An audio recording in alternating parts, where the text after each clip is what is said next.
Right, so here we are again. I do apologise for the lateness. I basically just cooked my food, but when I realised it was time to cook that sort of stuff, it was 9 o'clock anyway. Oh, sorry, excuse me. So yeah, let me just back a minute. So I didn't mean to sneeze. Ugh.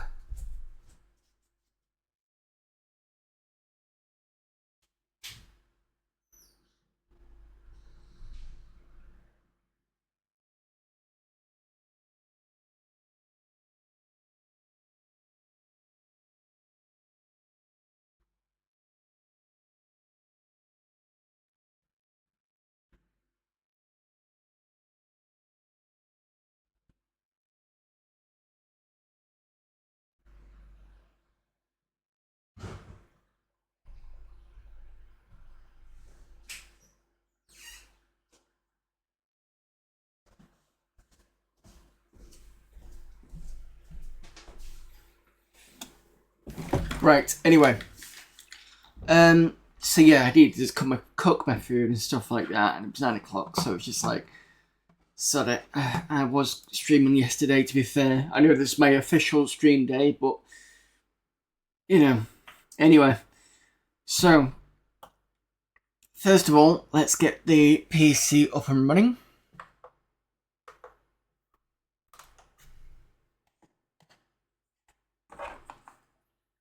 Where is my power cord? Is here.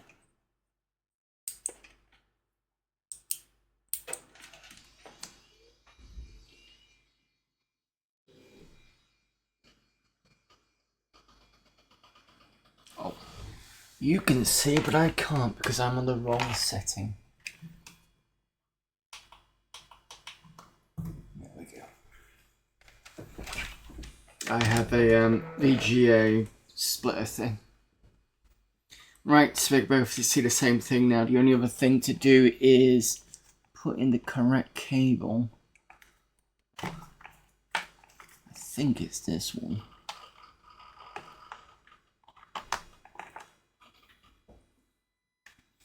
Right, so today we have 3 games as per usual. What have we got?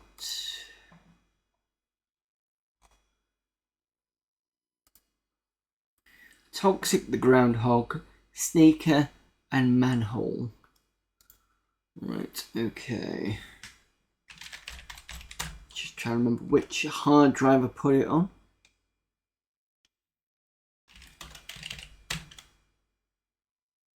There we go, take the Toxic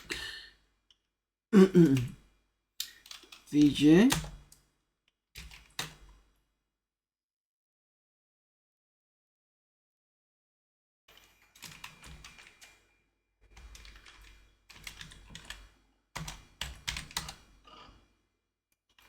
This is Toxic the Groundhog, an exciting new shareware game by Cybernetic Software. It should run on any PC with 256K or more and a VGA card. You can register this game, which will give you access to many more stages in a cheat mode. However, the game is enjoyable as it is. Information on how to register is contained in the game and in the file order form. Send it to uic.edu. The author also frequents a US internet chess server, I think that's supposed to be, where he's known as D. Hanley. Okay, so what's the order form?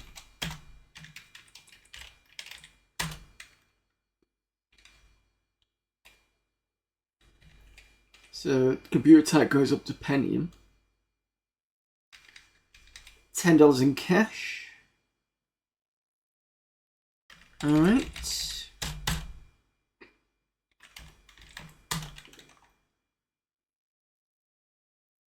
I don't know if this has sound or if I've got the wrong thing on. In fact, let me just test something.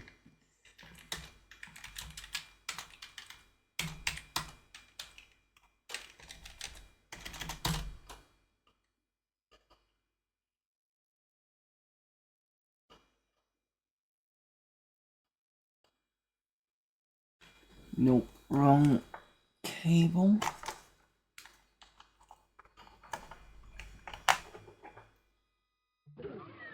There we go.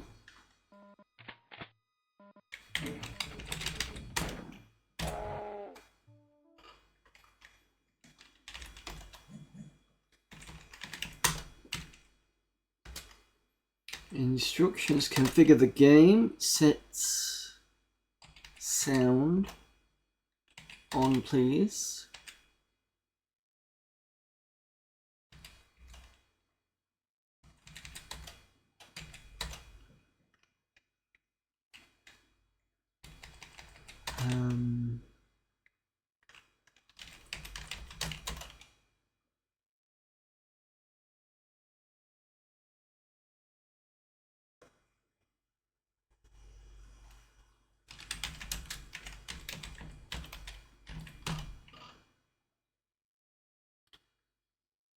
Same as a repeat, okay. Alright, let's have a look at the instructions, playing the game. List of game objects. This is you, this is a mine wall, this is a boulder, this is a piece of girder. This is an impenetrable barrier, this is dirt, this is the exit door, which looks like a piece of the girder. And this is a waste barrel. Deadly things, toxic waste, mutant flowers, Emersonian eyeballs, electric terminals, and electric sparks. Physics. The physics in toxic are simple. There is generally very little randomness involved in the course of the game.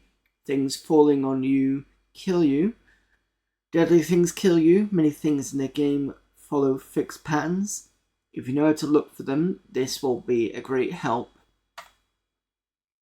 in your completing the game.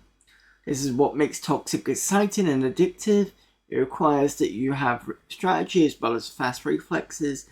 It requires that you watch the general patterns instead of just watching for rocks falling on you. To proceed from one stage to the next, you must clean up a minimum amount of toxic waste. When you do this, the exit door will open, allowing you deeper into the mine. To clean up the waste, run over the yellow barrels distributed about the maze. In addition, exploding eyeballs may produce toxic waste barrels. Dropping objects on eyeballs and flowers causes explosions. This may knock down some obstacle, allowing you into inaccessible areas of the mine. There is also bubbly green toxic waste in some areas of the mine. It expands forth, destroying everything it touches. Be wary of it. For every level toxic advances, he gets an extra life. Sometimes toxic may be trapped in a space he cannot escape from, or he may have bungled things so the stage can be completed. In this case, pressing the escape key will restart the stage minus a life. Right. This is Toxic the Groundhog. It's written by David Hanley of Cybernetic Software. The game is copyrighted, but you're free to have a copy. You're also free to give copies to other people and entities, bulletin boards, FTP sites, etc., etc. The only restriction is if you do give the program to someone, you must give them all files. However, I would prefer if only the original self-extraction excusable were distributed. If you enjoy the game, it would behoove you to register, thereby gaining access to all 20 levels of Toxic and gaining access to the secret cheat mode. To get past these tough spots, registration is measly $10. The game is written entirely in C++. It should run on any PC with VGA and at least 256K of memory. Though I make no guarantees due to myriad of different computer configurations, the game speed seems acceptable on slower 286s, but I'm not aware of how it will run on an XT. On a 25MHz 486 with all speed restrictions removed, I achieved 523 frames a second. Your mileage may vary. Okay. 94, let me just put in the Tox.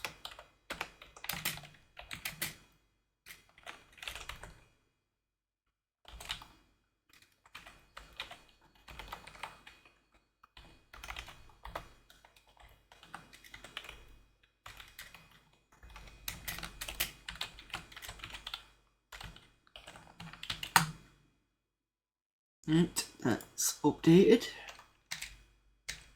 Storyline. Your first memories are indistinct. You can remember space and time and colour. You can remember thoughts wafting in and out of your mind as you struggle to gain consciousness. Then your memory begins to come back to you. You remember travelling on a stagecoach through, what was the name of that place? Transylvania? Then the vampire. Suddenly you remember it all, and when you try to sit up, your head bangs into planks of wood. You feel around. You're in a coffin, underground. Ring ring. You look up from your book. Someone is buzzing you. Toxic, get to my office right away. You are Toxic the groundhog. You were once an ordinary groundhog until contact with some toxic waste mutated you. You are now between human and animal. As far as you know, you are the only one of your kind. Oh, you've heard of rumours about some turtles, but nothing definite. You can still dig like you used to. In fact, even better, your creation has left you immune to the effects of most toxic waste. So when the bad part of being a sentient entity cropped up, namely the necessity of paying bills, there was one obvious career move: getting to the toxic waste cleanup biz. You ponder over the urgency in Chief O'Hara's voice. As you hurry down the hallway, it had an edge that you've not heard before. When you get to the chief's office, you can see that he's distressed. The boss is a nice guy but overworked. The environment is going to pot, and it's a thankless job to be one responsible for cleaning up other people's messes. Chief O'Hara. The last time I heard that name was, I'm sure O'Hara was one of the police in the 60s Batman, I think. It wasn't the commissioner, it was the other guy. Toxic, we've got a big troubles, so what else is new? Chief runs down the problem for you. The old Lode mine has secretly been used for years as a toxic waste dump site. Well, something's happened, we don't know what. We do know this: people were killed in there. Reports say that the mine is full of mutant creatures. The toxic waste is expanding. We've got to get in and stop it before it gets out. Imagine the catastrophe if the mutating waste got out into the rest of the world. Chief, I'm just a creature for the job. The chief smiles. I know you are toxic, good luck. As you leave the office, he mutters under his breath, you'll need it. Okay. Fair enough. I suppose we'll have to play the game. Left and right. And it's PC speak by the sounds of it.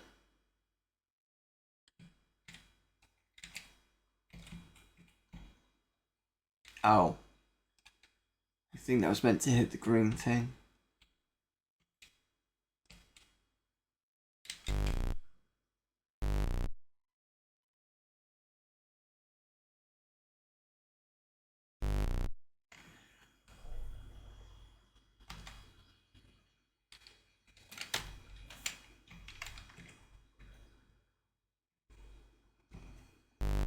Yep. Okay. That's that toxic thing that's going to wipe everything out.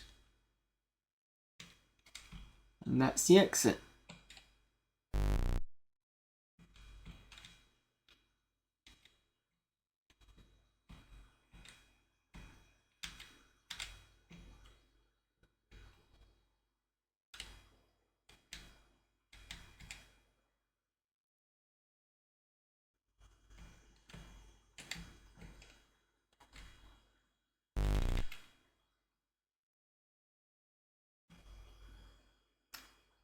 Remember, registration is quick, easy, cheap, and will undoubtedly give you great happiness and satisfaction.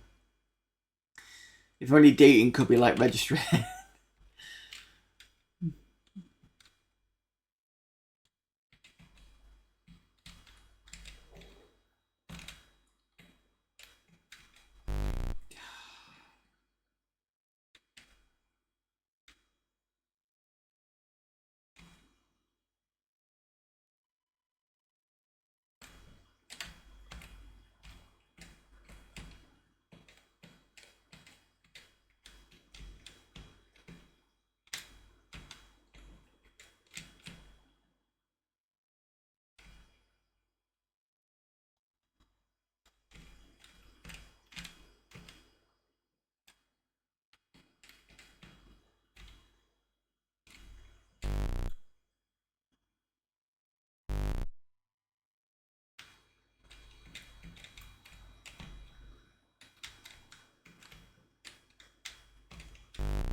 I didn't do too badly.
Thing is, I don't know what the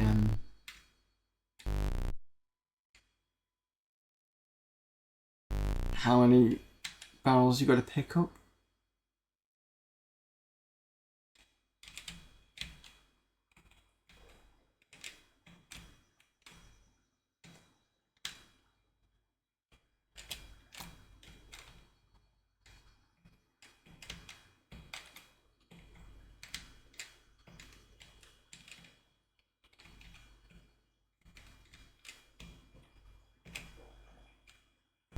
Yeah.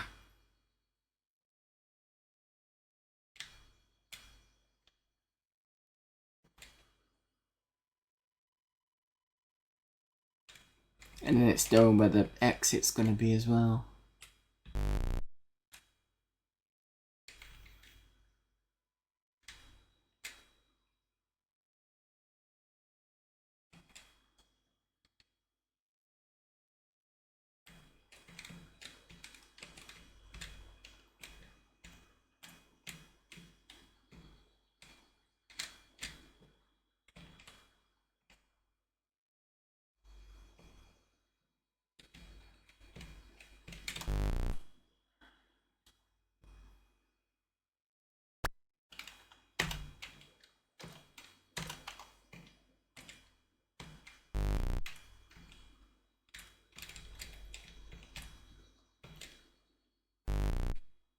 What?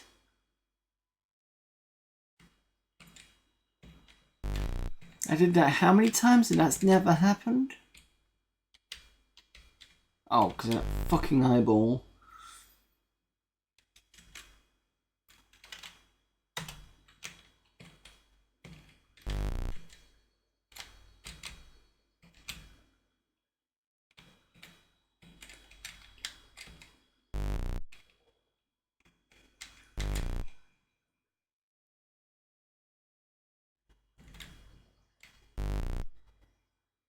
Problem is, it's a little quick, so when you go, when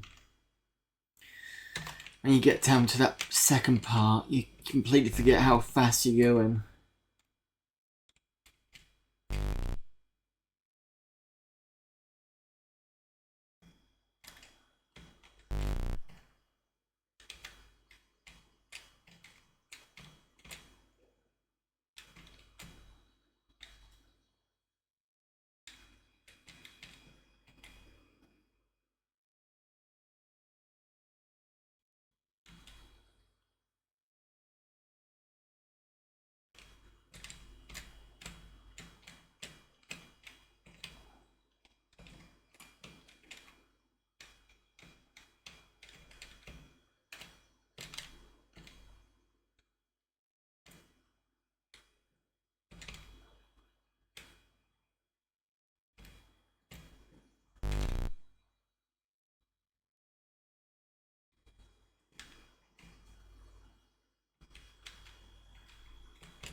That was just unlucky. Still died.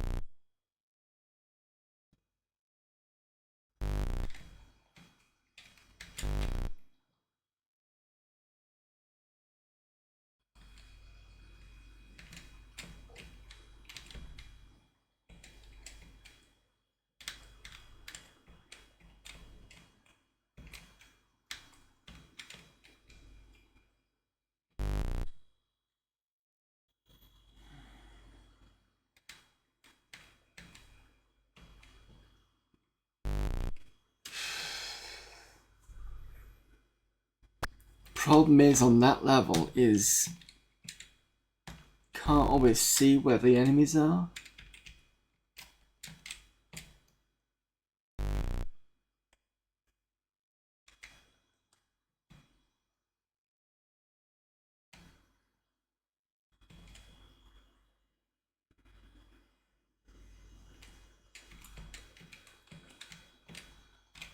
It's mostly responsive, but not always.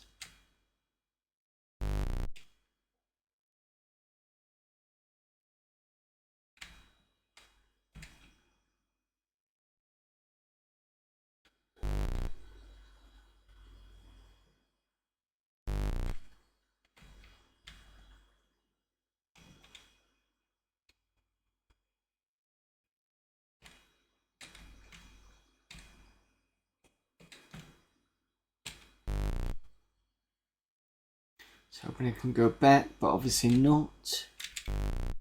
And then though that eye always comes down the bottom and I keep forgetting. I'll have one more game of this. I don't know whether things like Moslo will make this a bit easier to play.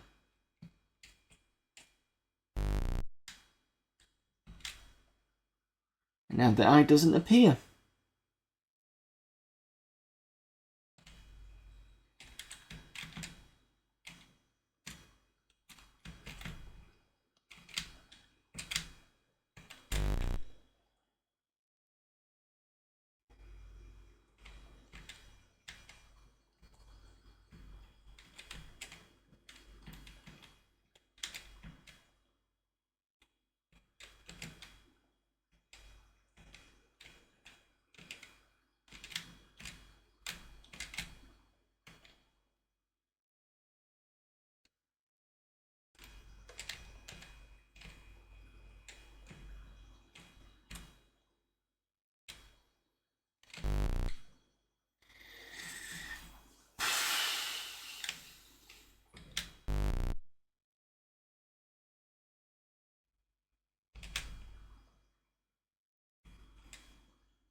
Ah.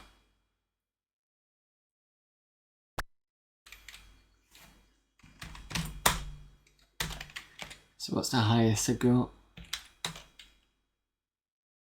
Second time round, I think. Well, actually no, because they're all 600. It's Toxic the Groundhog. It's okay, I think. Let me see if Move Slow work on it.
Wow. Yeah. 486 mode is a lot better on that.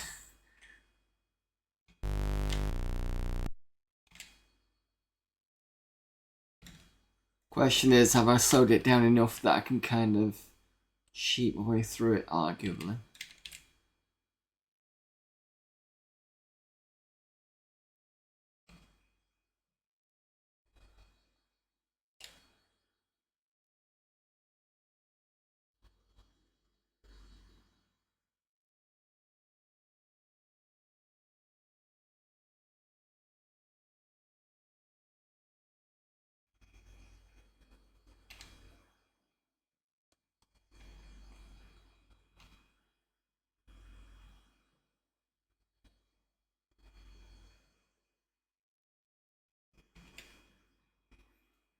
I almost feel like I'm pressing the pause key every so often just to see what the frames are.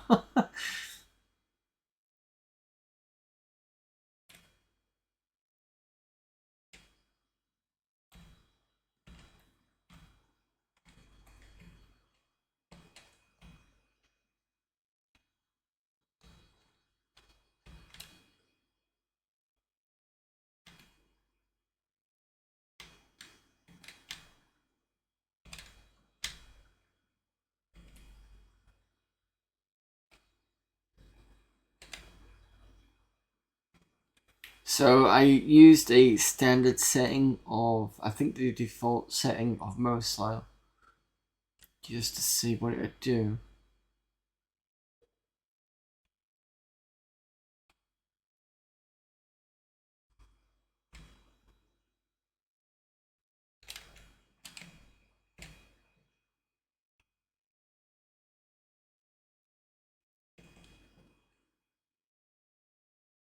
Interesting.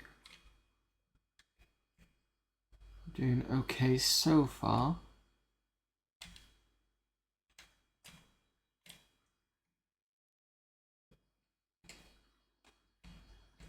It's very Rockfall. What's the other game?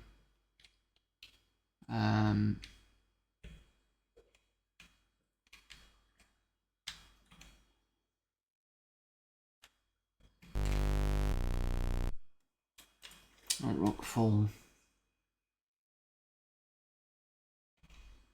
Boulder Dash. That's what I'm thinking.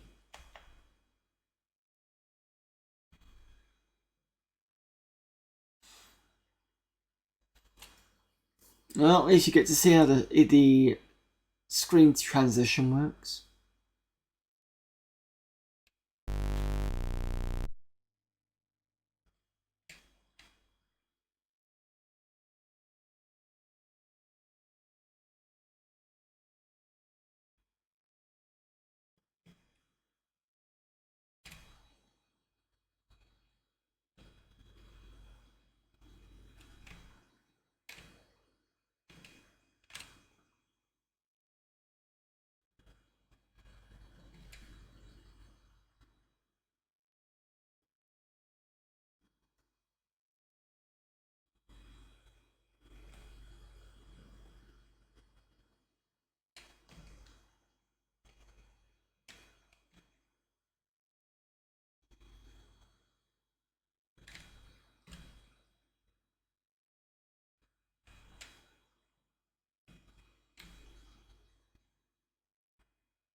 Alright, let's move on from this.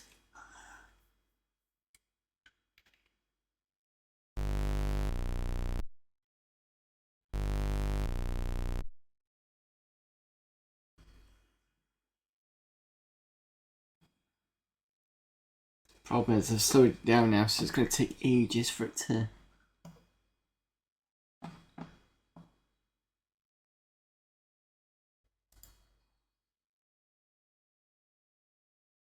Snaker is the next one.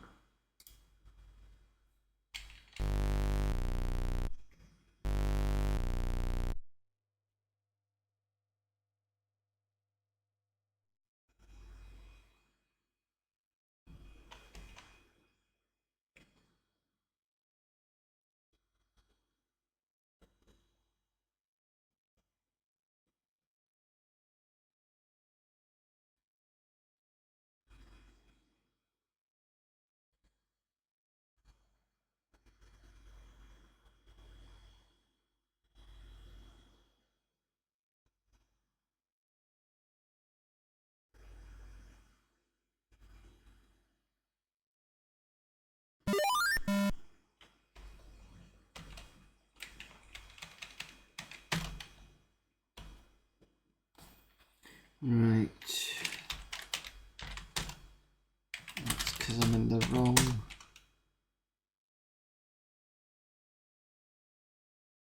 Space pizza.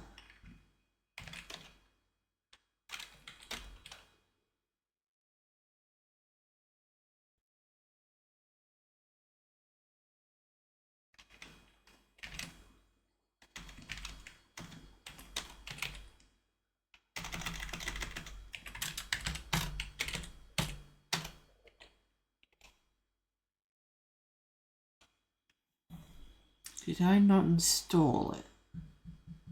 Sure I did.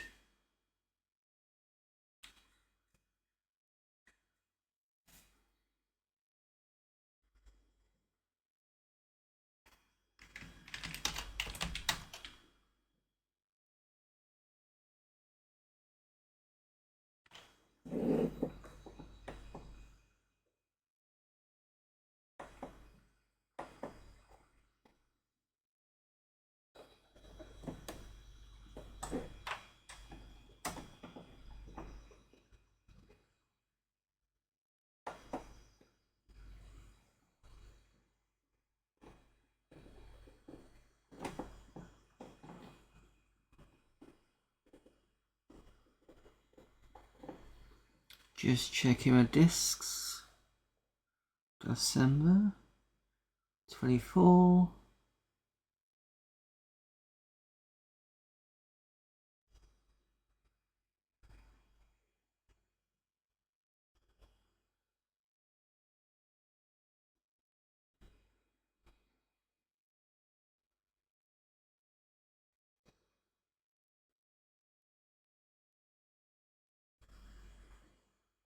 Oh, that's weird.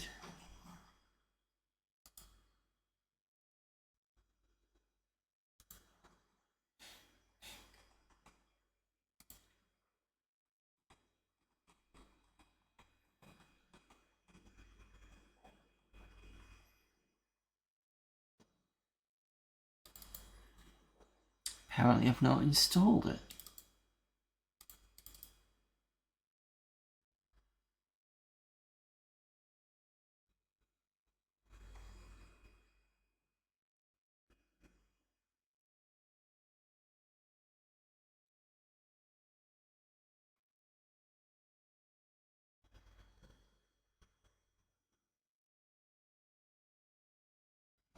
Get Peace, Warcraft, Legends of Murder, Manhole is in there, Slowdax is in there.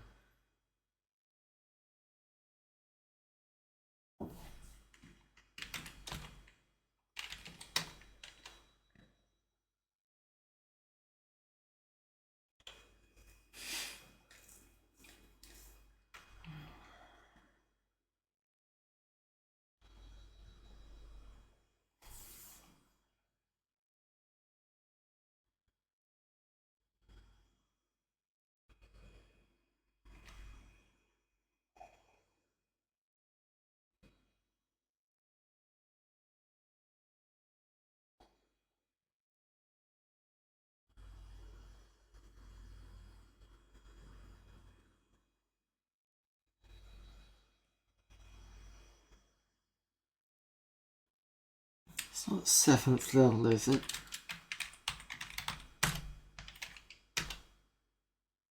No.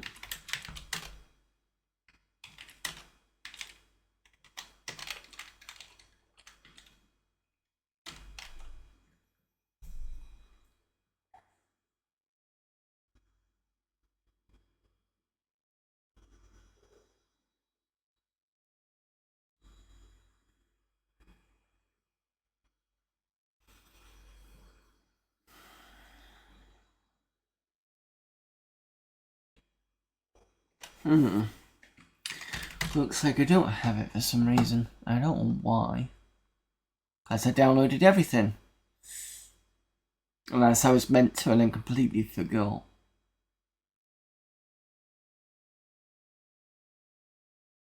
Tell you what, let's move over to Manhole first and then I'll come back to the other one.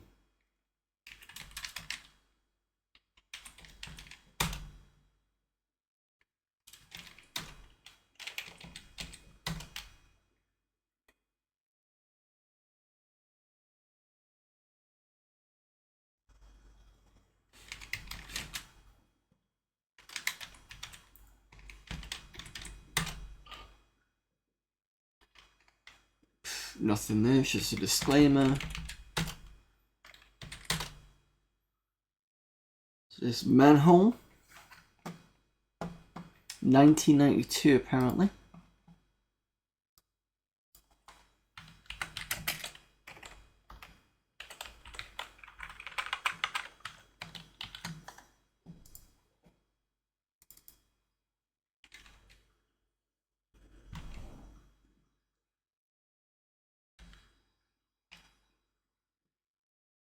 Instructions. This is the land of Soz, where there is no shortage of manholes. Despite this land's advanced infrastructure, no one has ever bothered to close up a single manhole. So you, being the kind-hearted person you are, decided to take it upon yourself to save the poor Sozians from the perils awaiting them.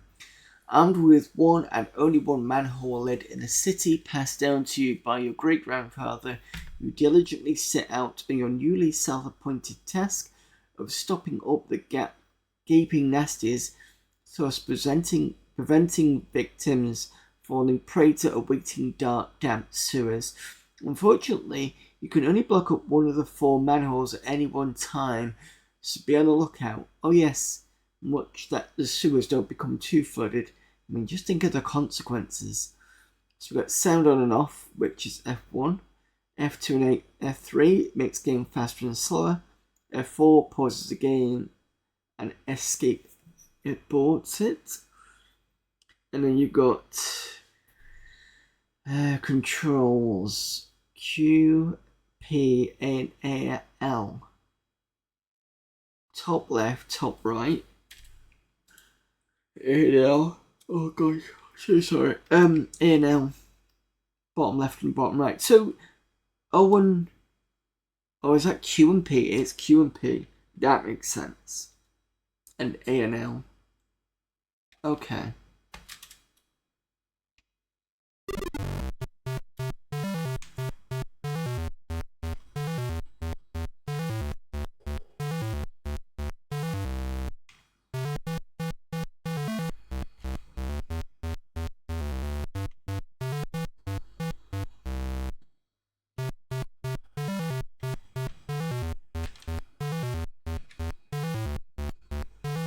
Jesus, this is gonna get crazy.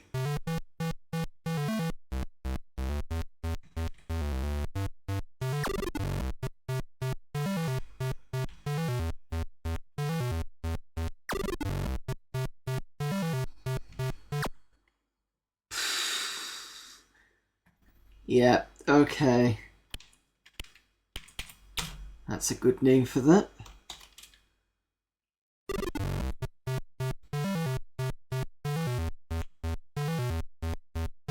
I think DOSember should put this in as a next competition.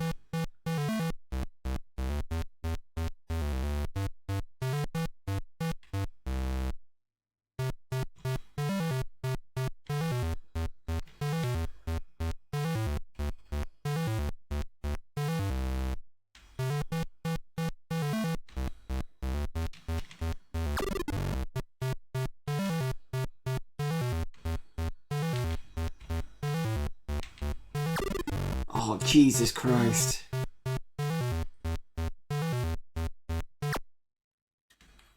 When too many people come up and that's...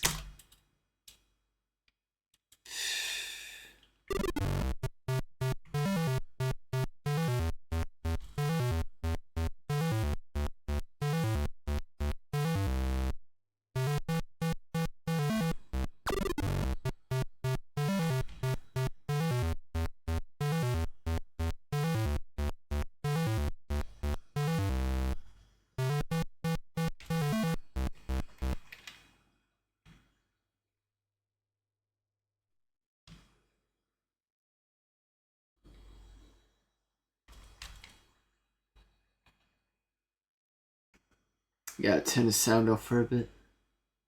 I don't think anybody's going to complain.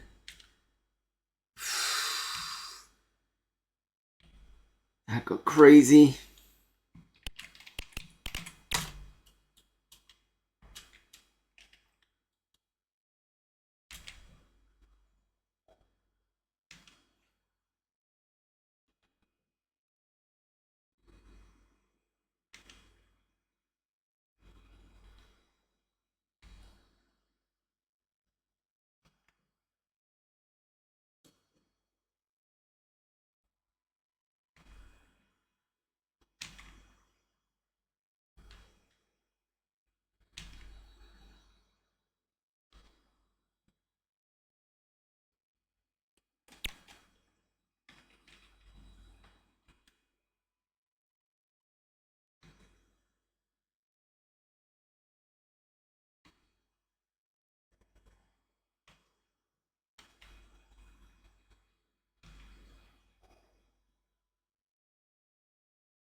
I think sometimes this game is quite impossible because there's so many people just coming in, so it makes it really hard to...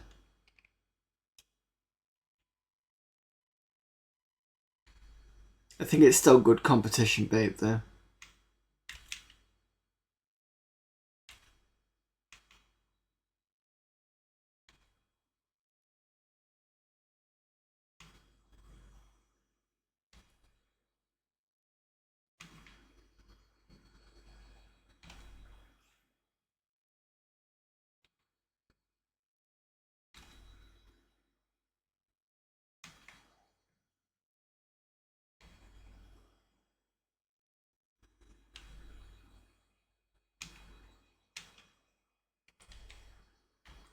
Ah.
Joystick on this would be crazy. You'd break it in 5 seconds.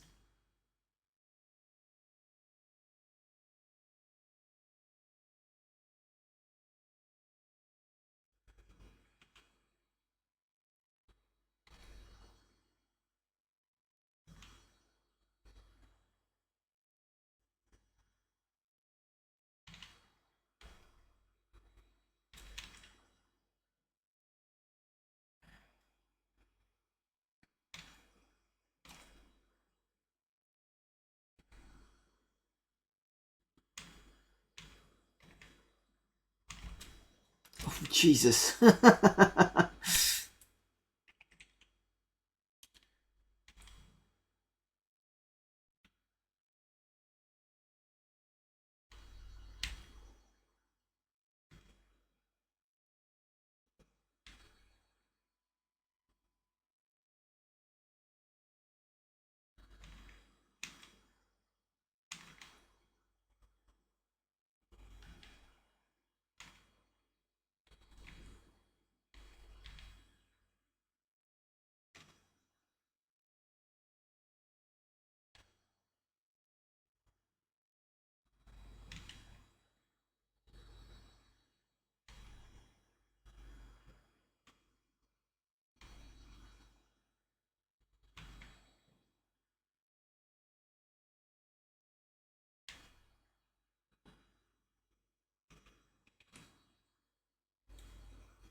This is Street 1. I'm dreading what Street 2 is going to look like.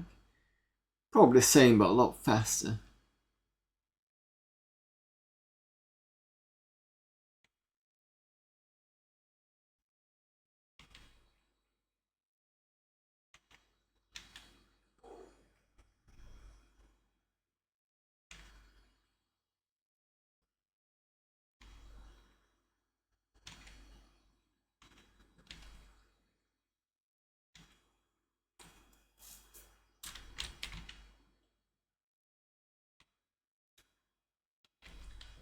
Ah. Hello there, Alexa.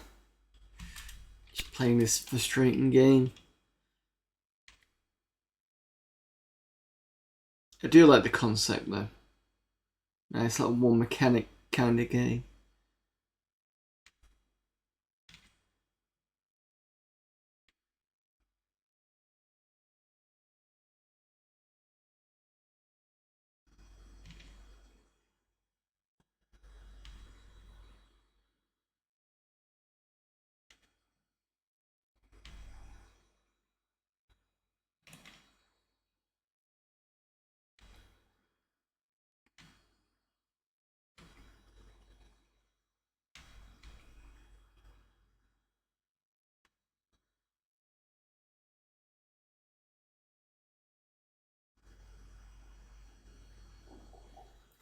Don't think I've seen such a gloriously colourful version of Manhole.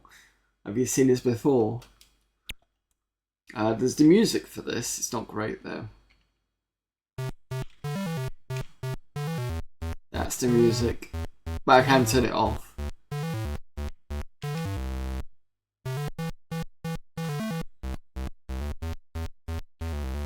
It's that kind of repeated.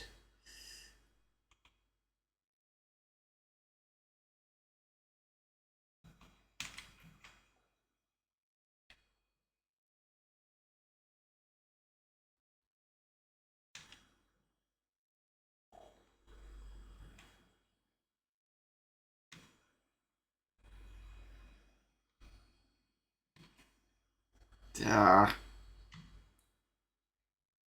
There's just too many of them. Trying to get the right, because it's when they put the foot down, sometimes you can kind of get away with it. It's based off a Nintendo Game & Watch release of the same name. Oh, I didn't know that.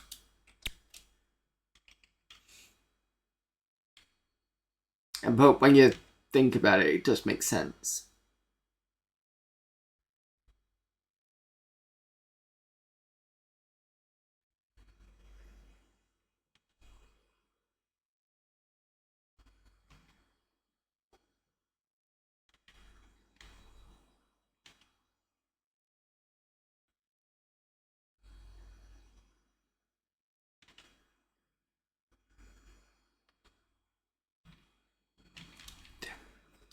Press the wrong key.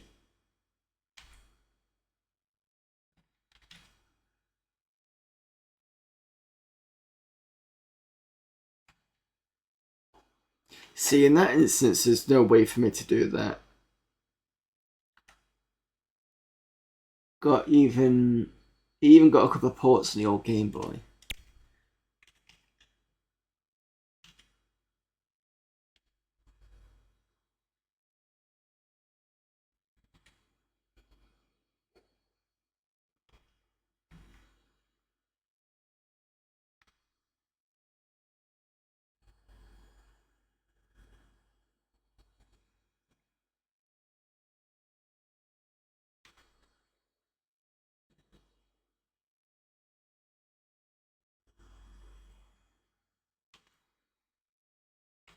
You see that there where the... No, there's no chance.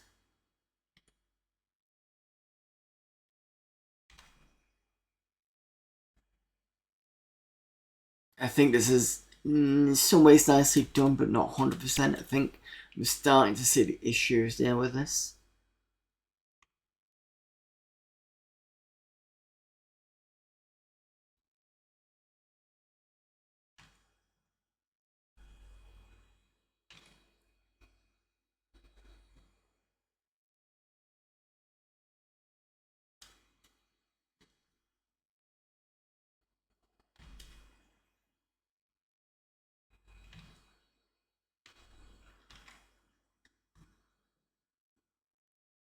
Unless I'm playing it wrong, but I'm pretty sure there's been occasions where, like that, there's no way I could have.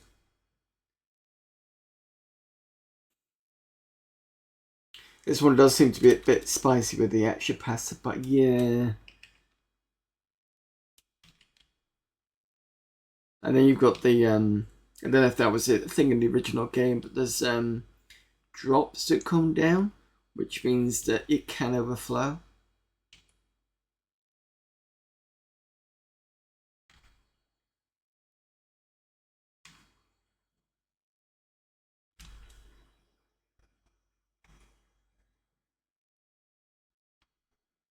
I haven't seen what that does yet.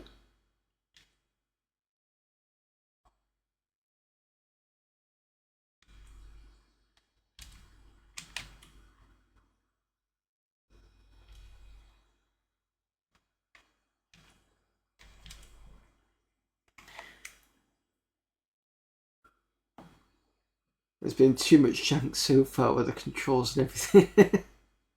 Oh, sorry. Has there been too much jank so far with the controls and everything? The music's a bit repetitive. I like the setup is quite nice. The controls are Q, A, P, and L. So Q is top left, P is top right, A is bottom left, and L is bottom right, which kind of makes sense, but it's all the going backwards and forwards which causes that to be a bit... 1 or 2 is fine, but when there's loads of them...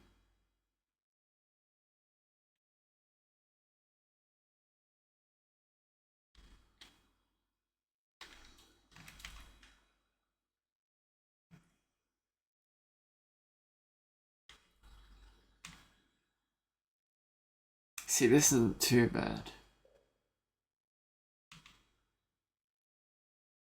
It's 2.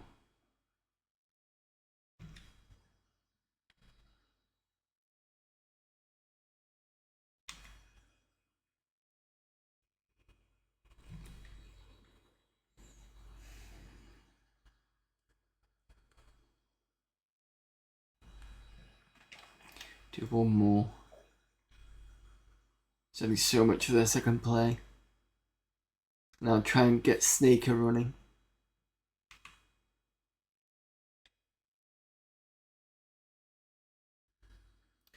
Toxic the Groundhog earlier, if you weren't around for that, was okay, but it wasn't...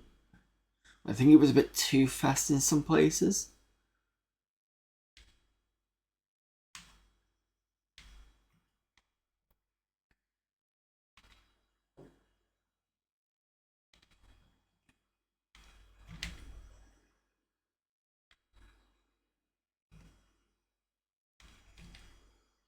There's no way I could do that one. Because the blonde woman at the top got there at the same time as the guy or the person with the hat.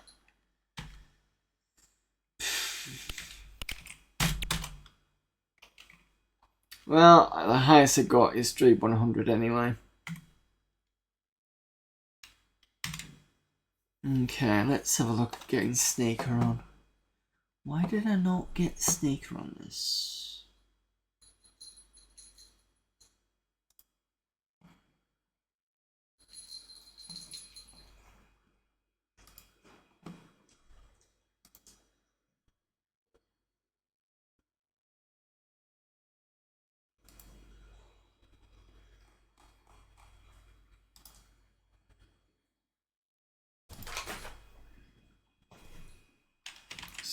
to Windows a second.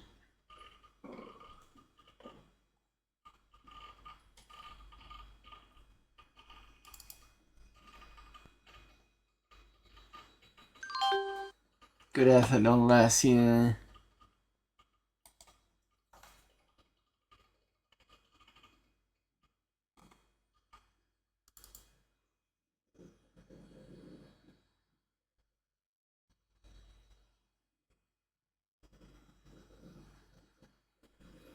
Just in here whilst I put the screensaver on.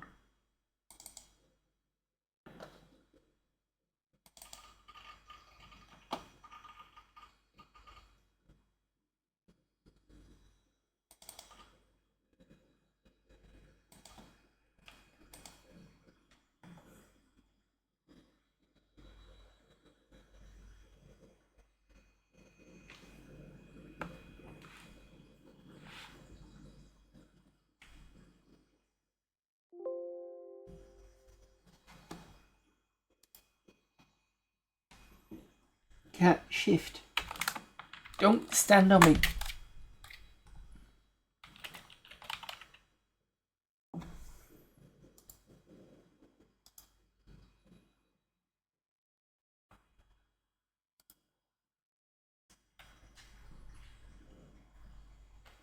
No, don't.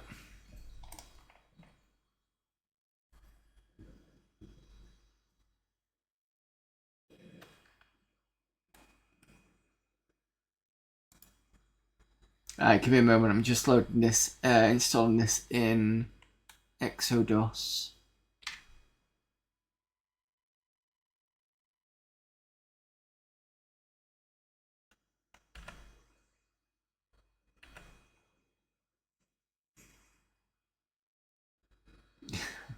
Yeah, it's because the Windows 95 section. And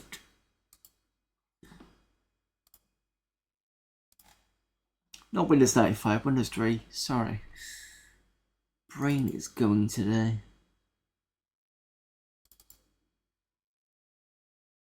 Sneaker.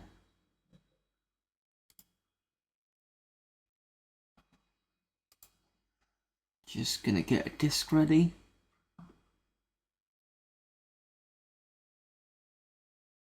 There is Win Image.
I remember always maxing out the number of stars and setting it to the lower speed look rather pleasant and chill to be back. Let's see if we can do that then.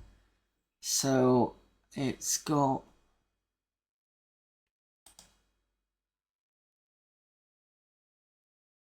no, I should have enough. I've got 30 meg RAM, and you're seeing lower speed. So what happens?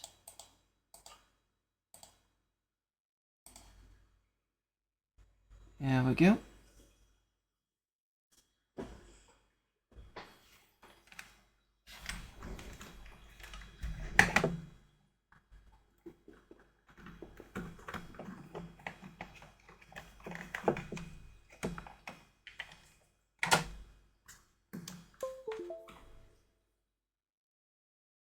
Actually, it does look pretty good there.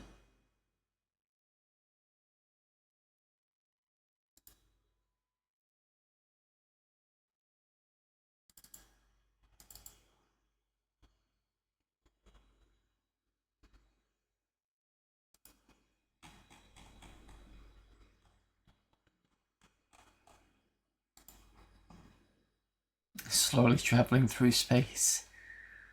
Just imagine like Star Trek 6 coming up, the title screen or something like that. Or would it have been Star Trek 5? I'm not sure which. They all are kind of similar-ish.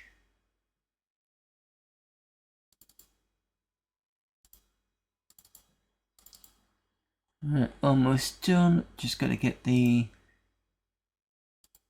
floppy image over.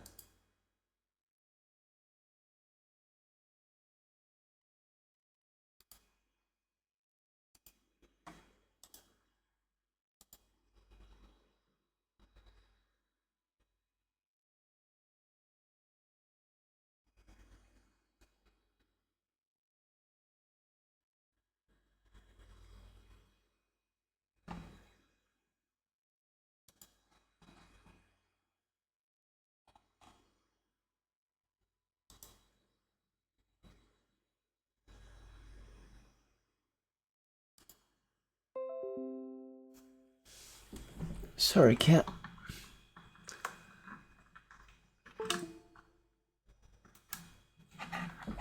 Didn't mean to whap you in the face.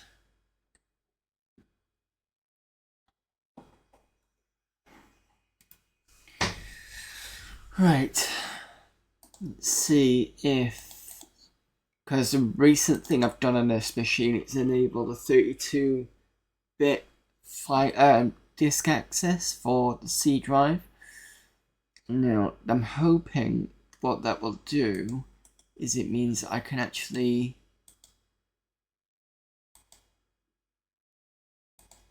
add things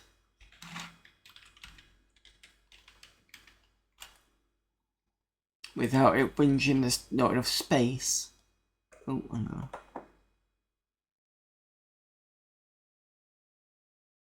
Sneak it.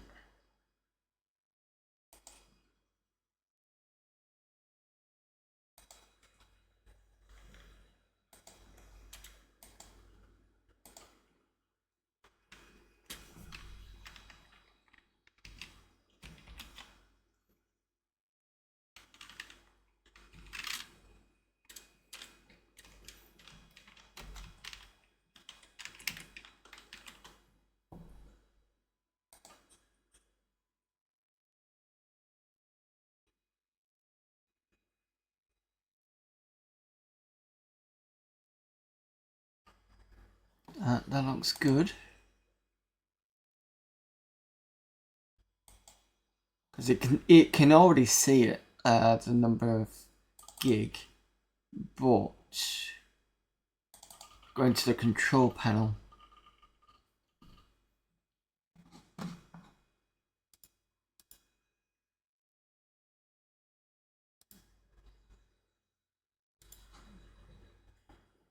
And I go into, what was it now? Enhanced. Click virtual memory. There you go, using 32-bit disk access. So if you click change, you can do it here. Now this will be grayed out, to be honest. And usually the reason why it's grayed out is because we need to get some overlay thing. And I've got the, what was it that I got? The on-track manager. Now the on-track manager works on DOS mode, no problem. You've got to get it working on Windows 3.1, because otherwise it starts, it'll see everything, but it'll only write up to 500 meg or something weird like that. So I think that 32-bit disk access basically opens it out and allows it to write a bit more than it should do.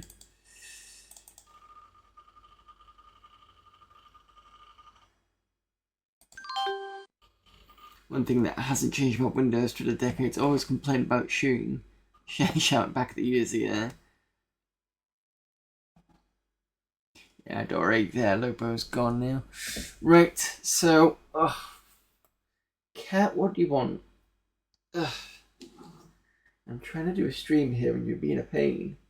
What?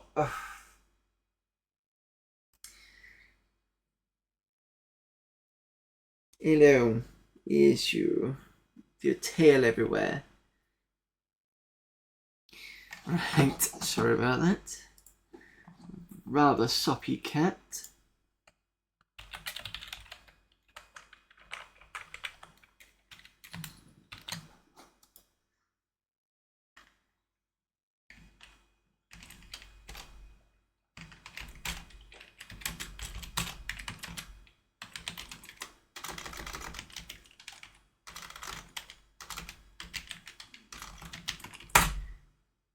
cannot type for shit today.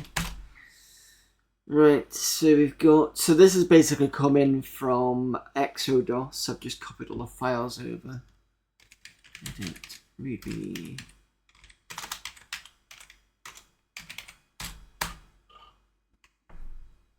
Every kitty ever. I want the world. Your face will do for starters. I'll tell you one that's definitely a thing in this house. So, if I'm not doing anything, no cats bother me. As soon as I think about, right, I'm going to go do this now, a cat appears and decides that's not what you're doing at all. Just like... Alright, description of Snaker. Yet another implementation of the classic Snaker game. The objective of this game is to simply to stay alive as long as possible. You control a constantly moving snake with the arrow keys. In short, you lose strength by moving around and increase it by eating things. There are two eatable objects in the game, apples and pears. After eating a certain amount of apples, a door is opened to the next level. Eating a pear results in a totally restored strength plus a bonus of 800p.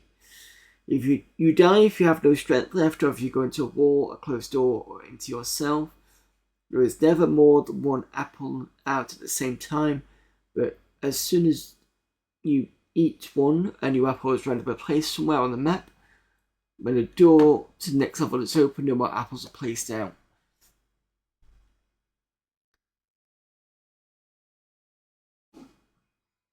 We're sorry, we preferred the non-classical iteration of Staker. The game is written for Mode X, 320 by 240 by 256. System requirements, you've got to have a 286 or better and a VGA card. Problems, running Snaker under Windows may result in hang-ups or other curious errors, so it's advised that you run it directly under DOS. If you get problems with the palette, fades or horizontal scrolling, try to change your setup, press F10 at the main menu. DOS doesn't help. I would appreciate if you send me a detailed description of your problem. Look at this.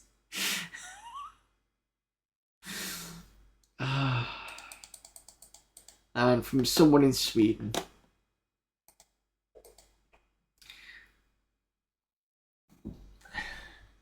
Luckily, I only have to play this with one hand. I've got to type badly as well.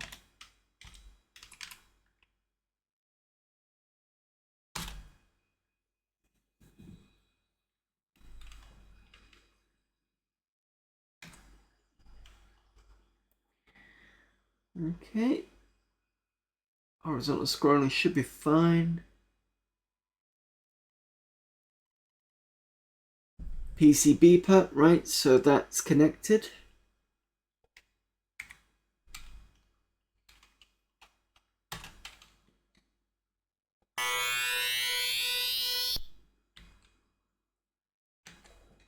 Oh, it looks pleasantly colourful.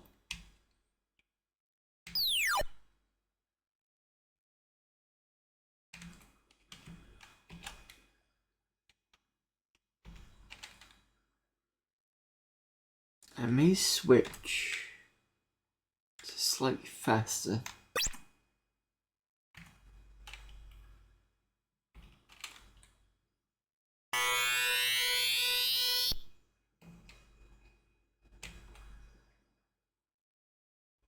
Apple's gone this time.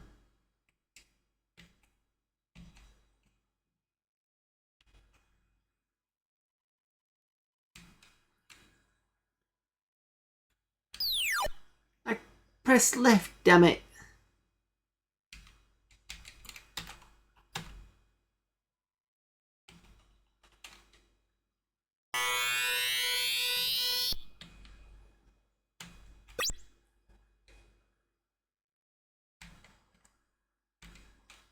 It's one of those ones where you gotta kind of click just before you get there.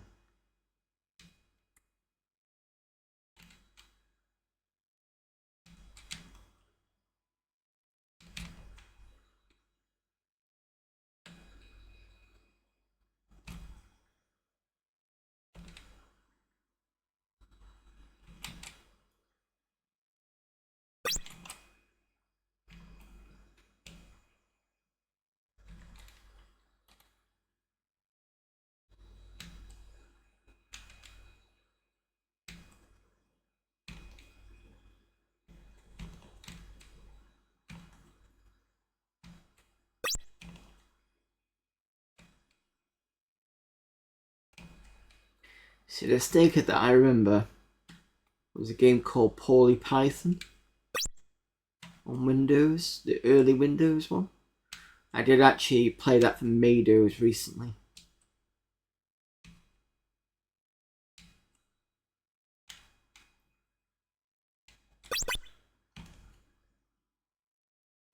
There's a pair.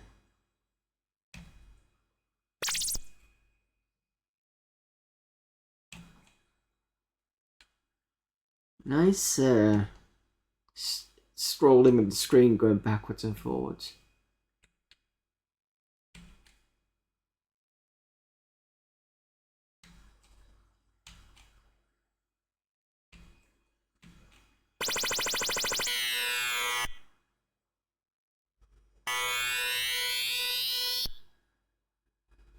Okay, this is going to be difficult. Especially with the narrower sections.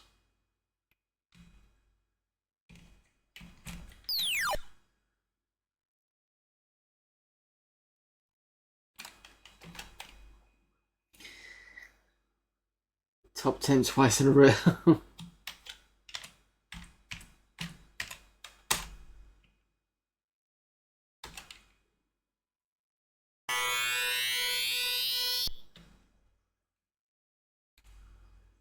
At least the sounds aren't too offensive and not continuous.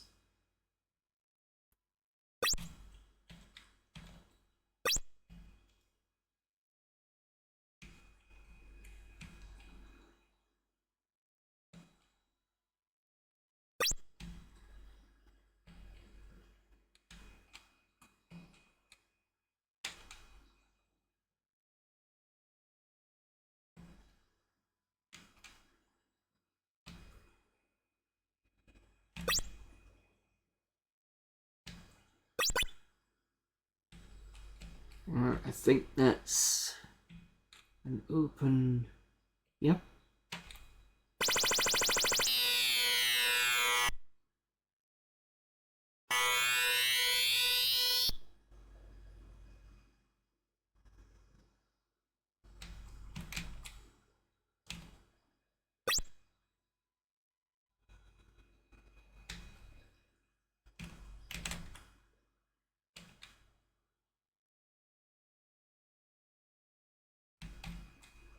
So that square block will be the exit and mess that up.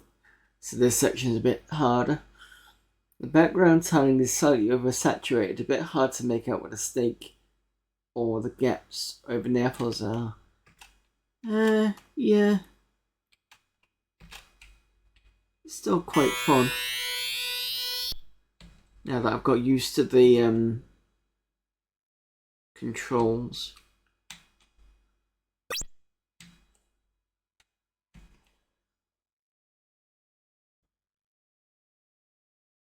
Clever on a CRT, yeah, probably.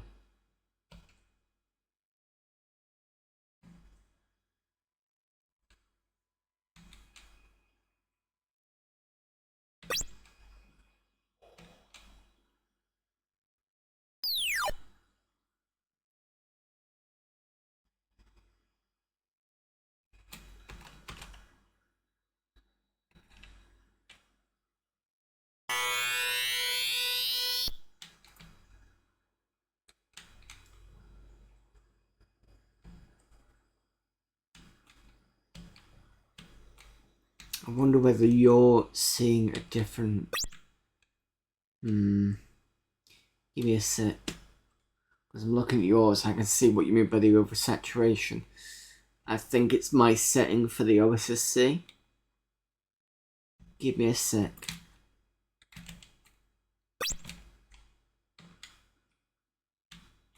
Problem is I keep forgetting which is the correct saying.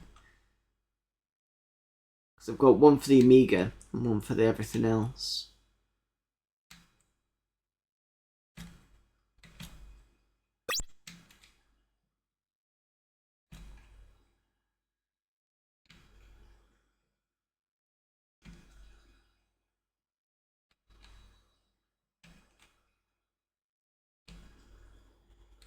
Because when I look at my screen, I look at what you can see, I can definitely see a difference in colour.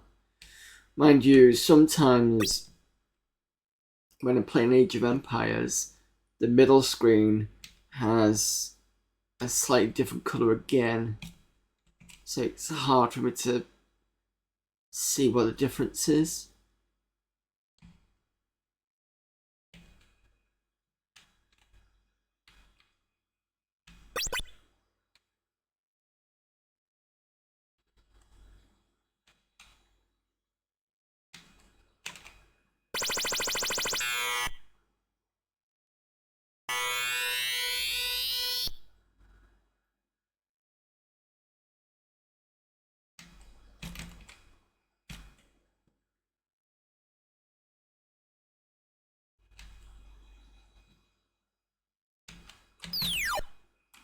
Right, give me a sec.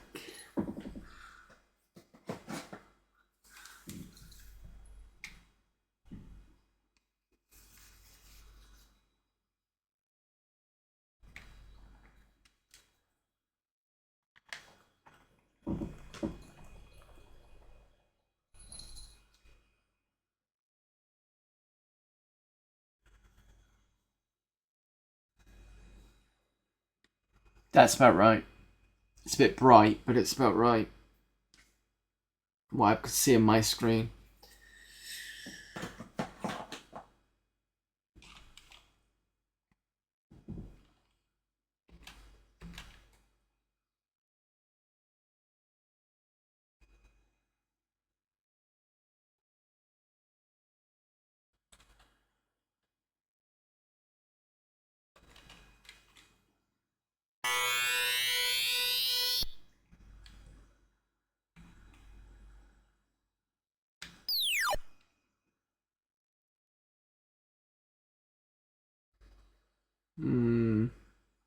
Yeah, it's probably. I think that's what. I'm not sure.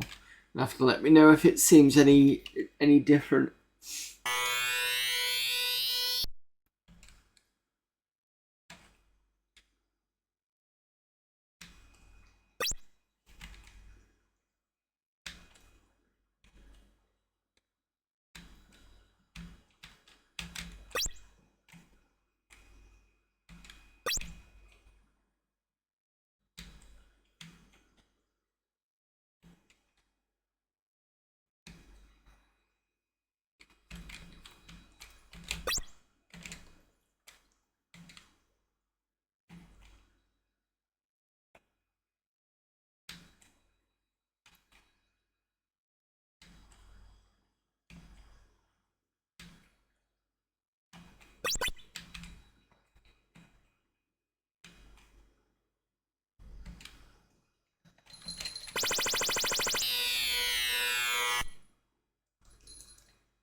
Knew that was going to happen. Definitely looks sharper now. It's referring to the choice of colours. Red against the grey against the. Yeah, I see what you mean.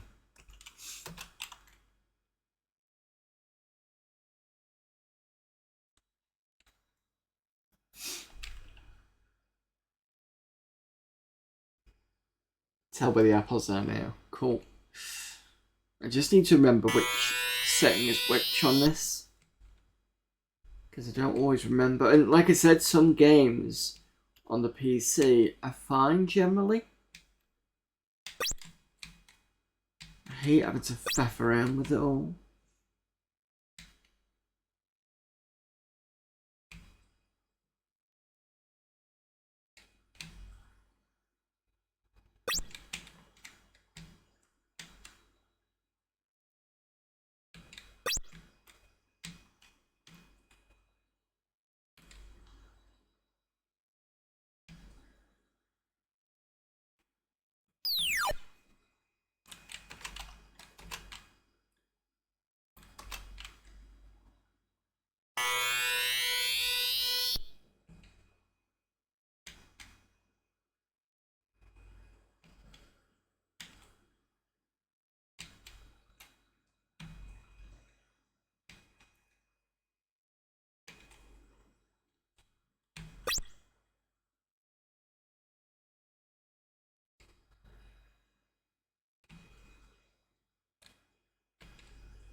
I can do that trick where you do left, right straight away, and it works pretty well.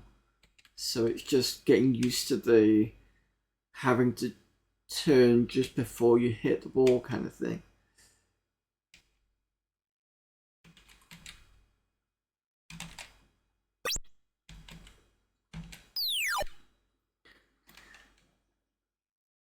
Looks like a lovely little game, perfectly serviceable. Cool.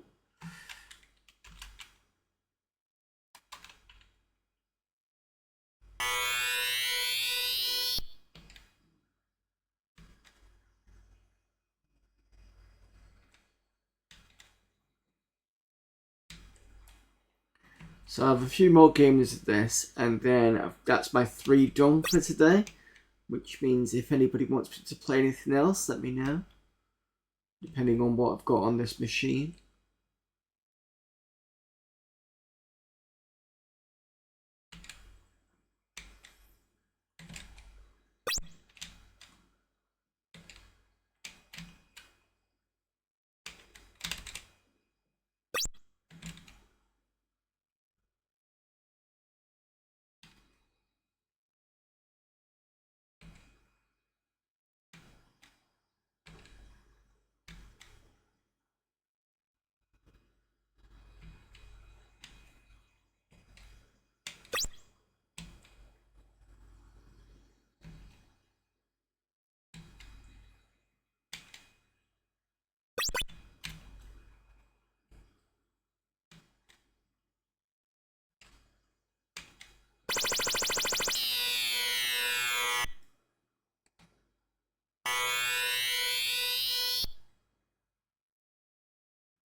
Ah.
You are a distracting little bugger.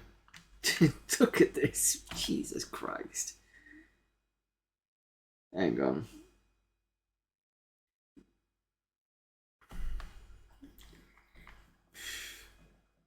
What is this? Is this a belly?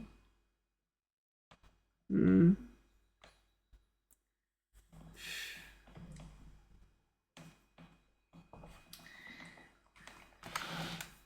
Always cats finding a way to sleep in weird positions. What? Grump.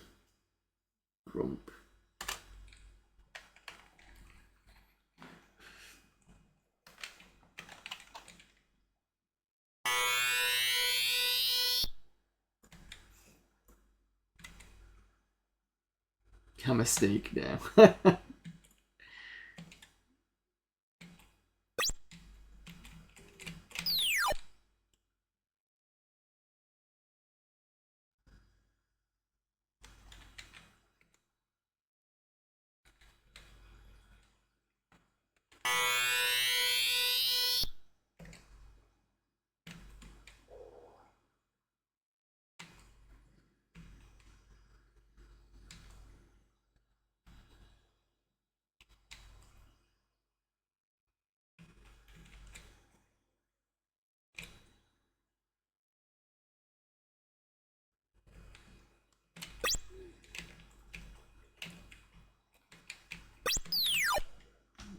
Can't believe I ate my own tail.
Oh, I'm sorry, am I not giving you enough attention? Is that what it is?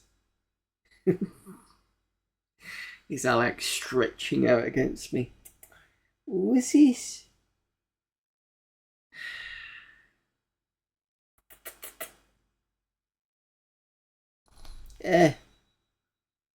Soppy. Not sure who's more soppy, you or Henry. I had Henry on my lap yesterday whilst I was playing Age of Empires.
That strength bar loading sound effect must be a core memory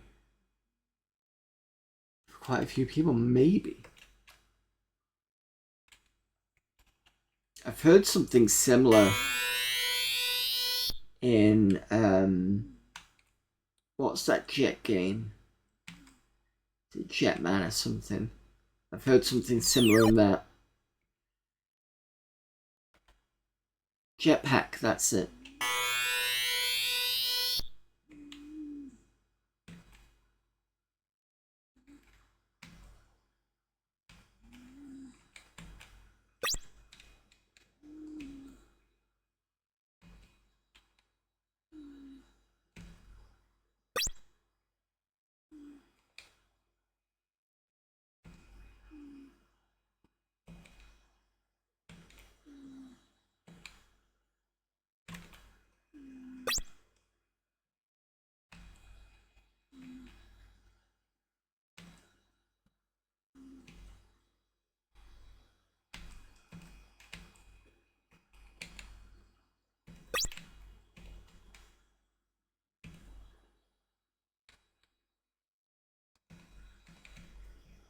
You know, I often hear the.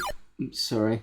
You know, I often hear the. You know how often I hear the XR sound effects in other games. I suspect there's probably some sort of library. Although some of the. You mean Exile Escape from the Pit, or do you mean Exile as in the BBC DOS game where you're in the is it the ship? Because I'm wondering even some of the stuff in Exile Escape from the Pit was done in-house, but I'm assuming some other of it was sound libraries maybe.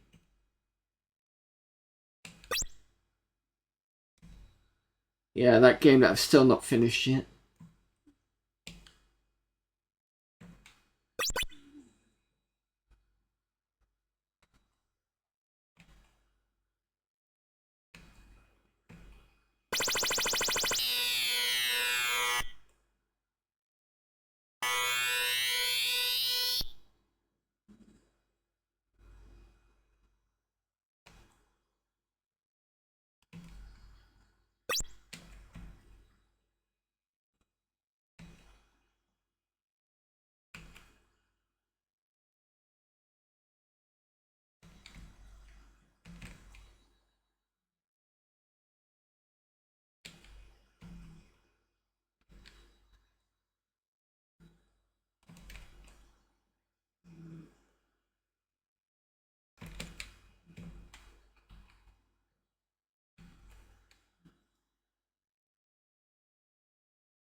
Come on, let me finish the level.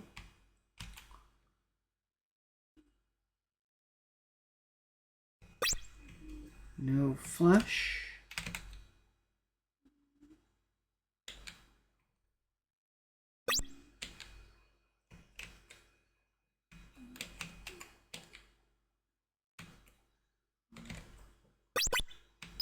Oh shit. One is just got that. So the flash on the outside, if you've seen it, that tells me when the level is available. Next level is available, and I just fucked it up. Was that soon for me to finish Exile Escape from the Pit? Hopefully, I'll get it done next year.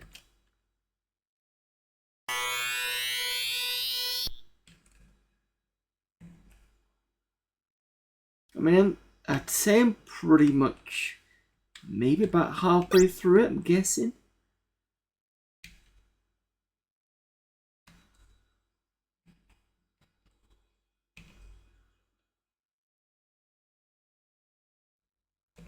The problem is some areas are very tough because the when you get Blizzard 2 or cast 3 times in a turn, that gets very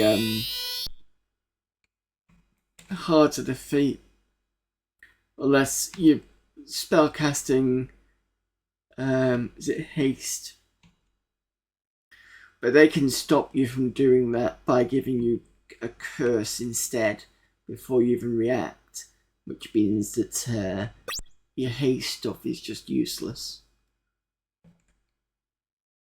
So I was looking at increasing dexterity and see if that worked.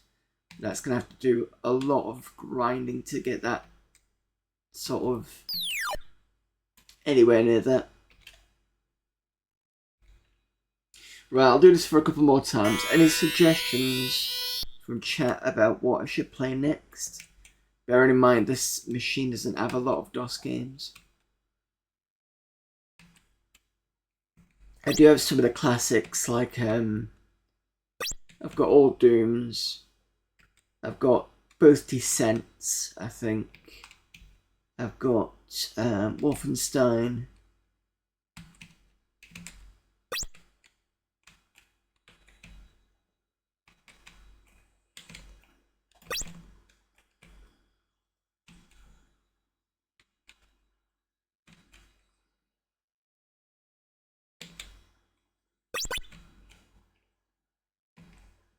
And I'll try and play new things on this channel, but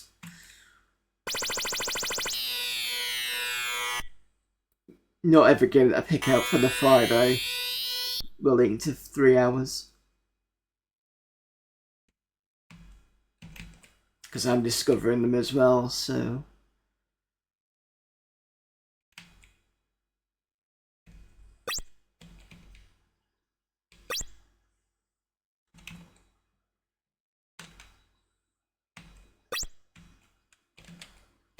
No! Shit. I was doing okay then.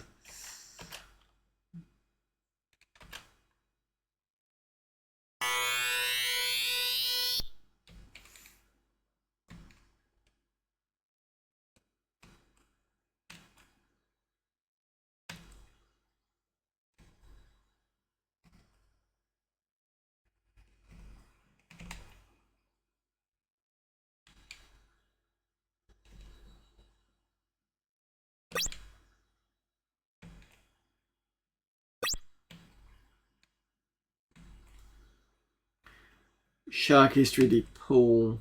I don't think so. I could probably see if I've got it on Exodus and see how big it is.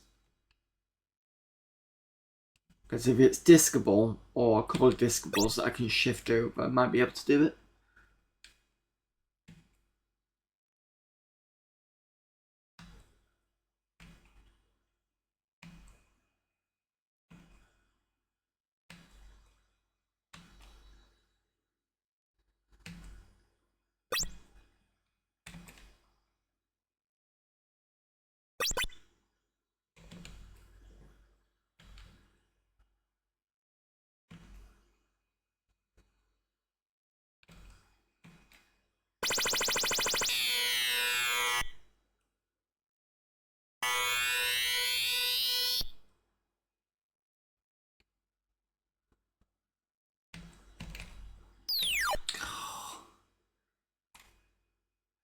Yeah, that's a nice little game.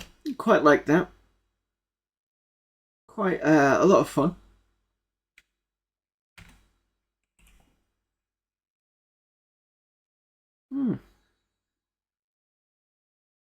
All images in this game were made with Xpaint, a shareware paint program for Mode X.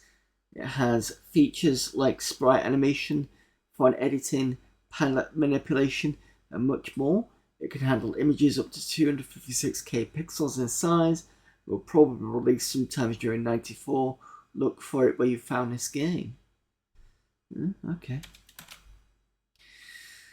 Right. Let me just see if I can get it on Exodus.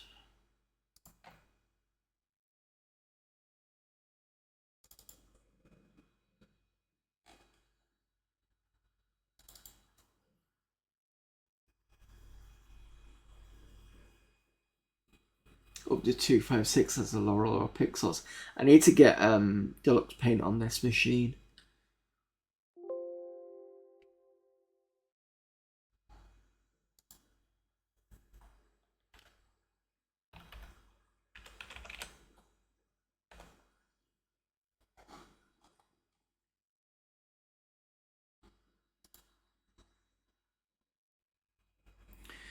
So Shark is 3D Pool by Aardvark Software.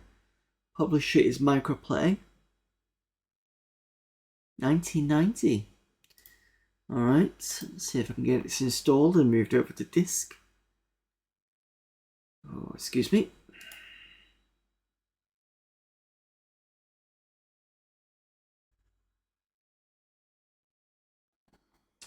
Install the game. Oh, that's because that's the wrong keyboard.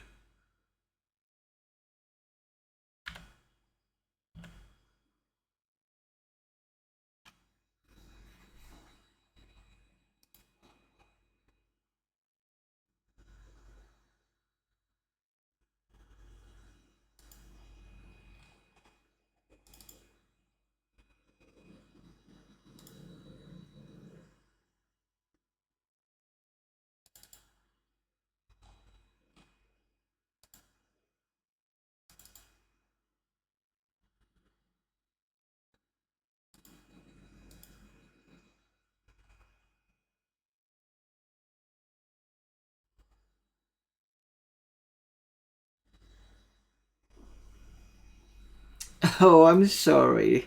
He keeps moving around like, oi, come on, give me a fuss. There we go. Shark is... Oh, that looks small.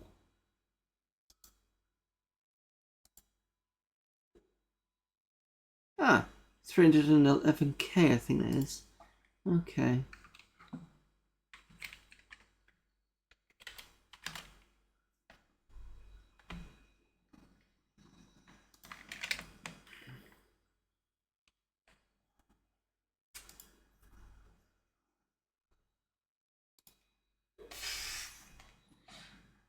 Big baby.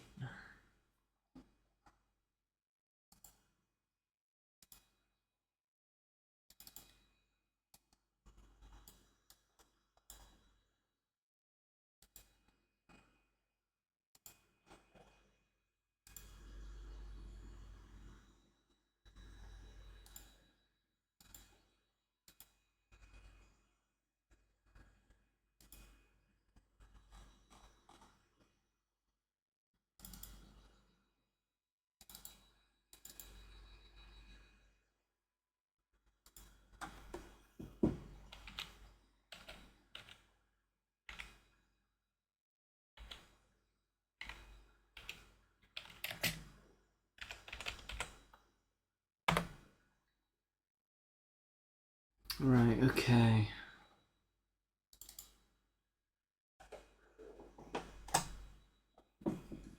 Sorry, cat. We have to get on the table a minute. Mind out.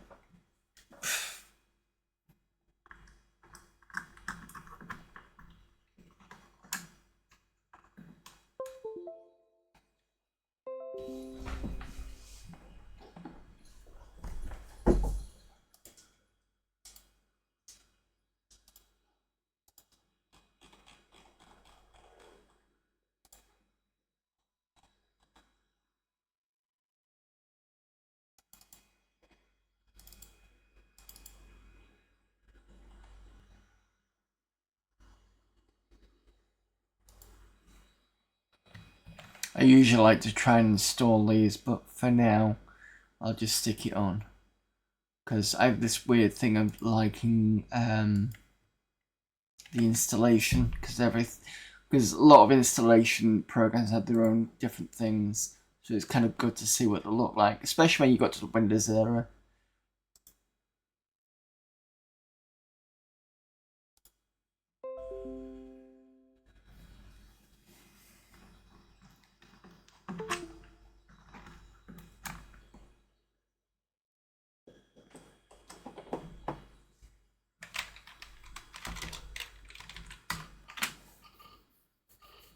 And my DOSember is awful, which is why I go to Windows usually to copy everything over.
That's not correct. Where's that gone? I definitely put it on the...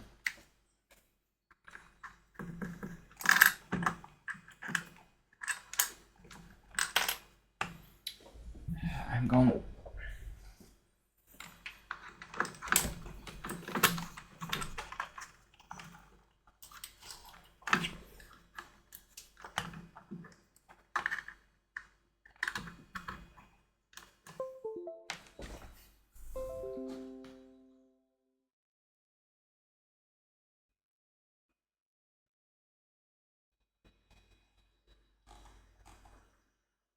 Oh, that's why. Put it in the wrong area.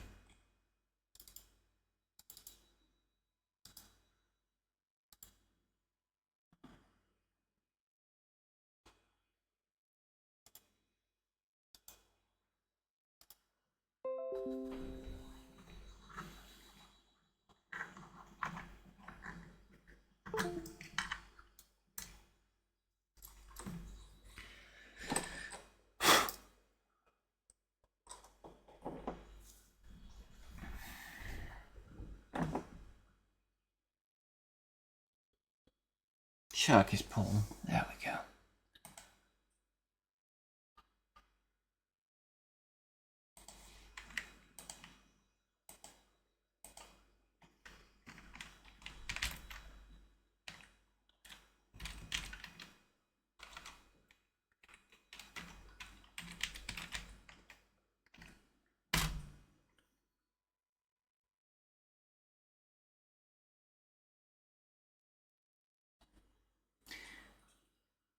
The other quirks and different things that made him stand out. Yeah, definitely.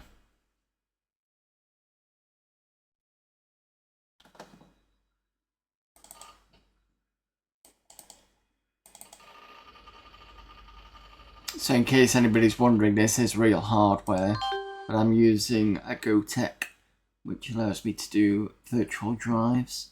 Well, not a virtual drive, but you know, the virtual floppies, which makes it easier for me to transfer some small games over. So this was Sharky's 3D Pool, 1990.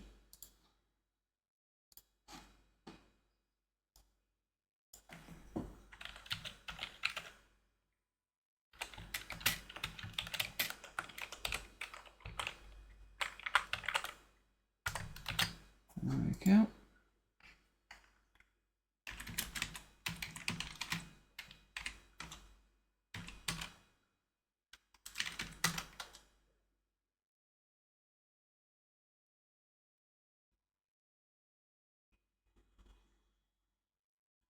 I'm assuming I just type in pool. Yep. EGA sound, I'm assuming normal.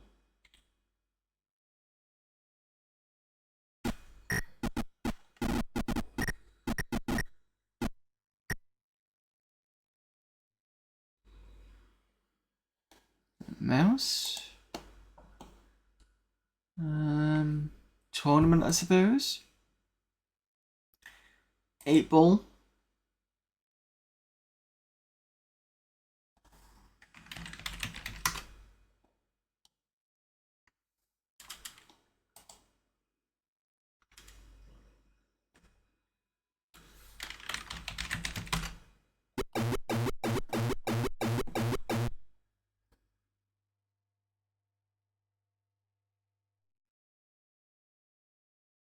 Also, absolutely zero shame using the Windows shell GUI for copying files and directories. That's what it's there for in the first place. Yeah. I mean, I could probably do mkdir and then copy stuff over, but the problem is, I think for me, it's I can do copy star.star, but when it comes to directories, I keep forgetting which one it is to do it that way.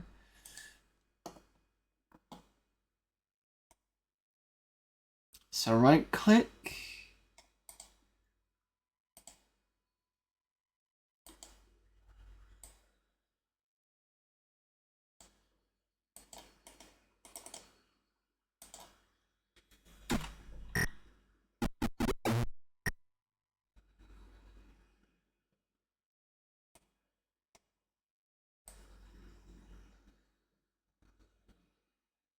So I'm on reds, yeah.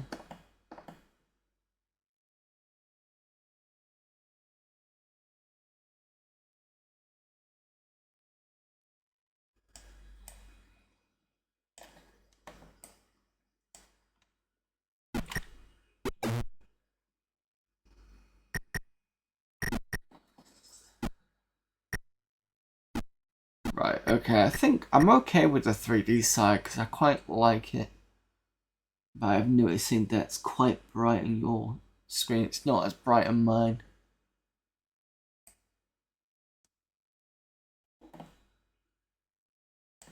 And that's the power.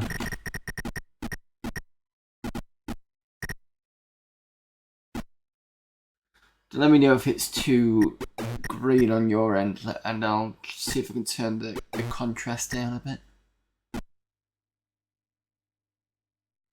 Looks good, okay.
See, 3D wise, I go did grow up with this one in Hercules graphics, so any splashy colours, most certainly in edition.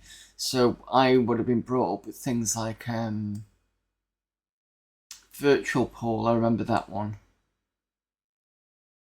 And maybe Jimmy White's, but I don't 100% when I first saw Jimmy White's stuff.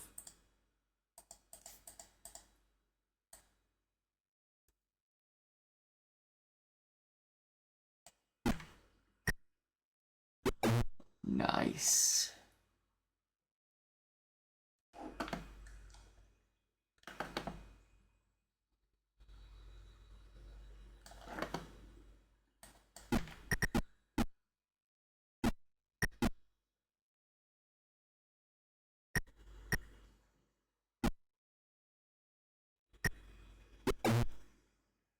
Hello there, Denarian.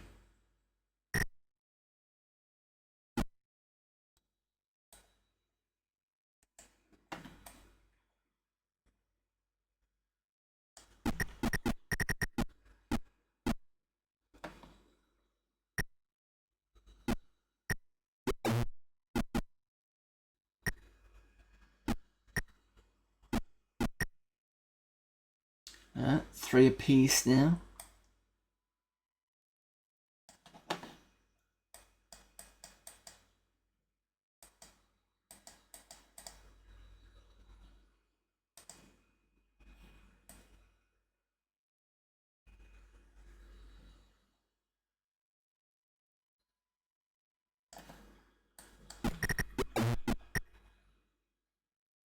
That was a total fluke.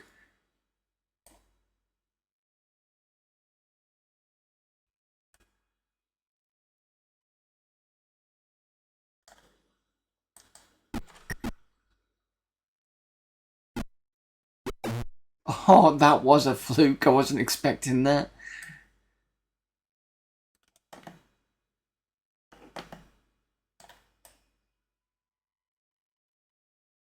Think it's stupid myself though. Oh no, I should be able to get that.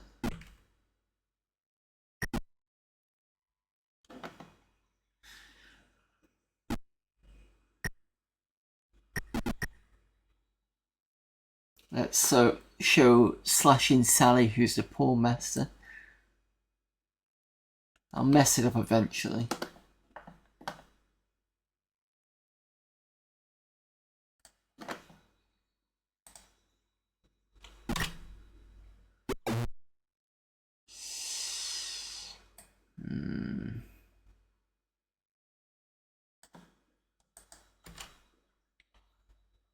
Call my shot.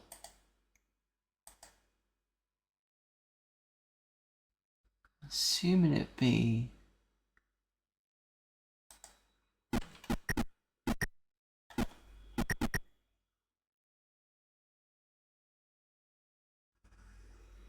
It's not she, okay.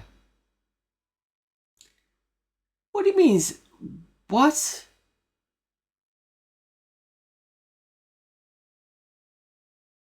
So hang on a minute. I've got to pot it on the first hit.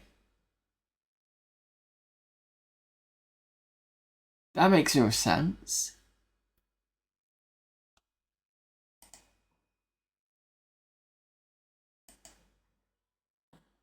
Let's try 9 ball.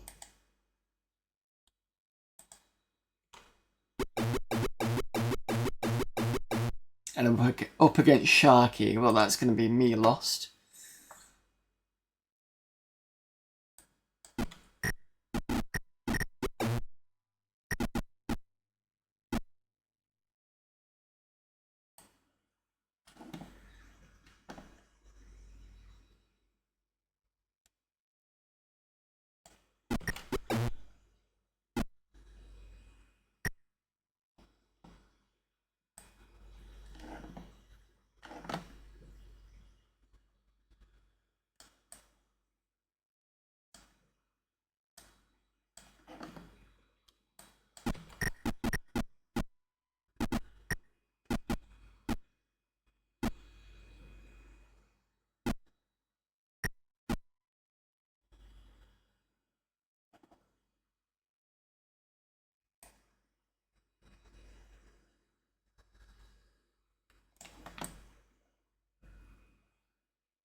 If you don't announce a hole and hit the ball anyway, it's a win by default for your opponent. I did, I clicked the little bar thing and said up there, and it's still...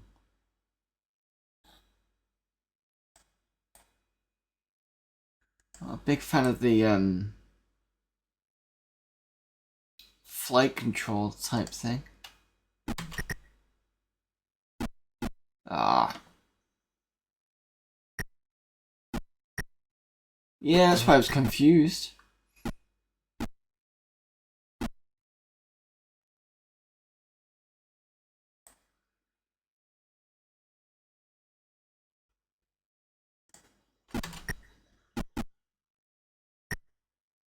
Come on, push into the pocket.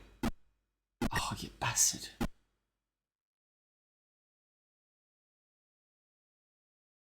Could have been a win.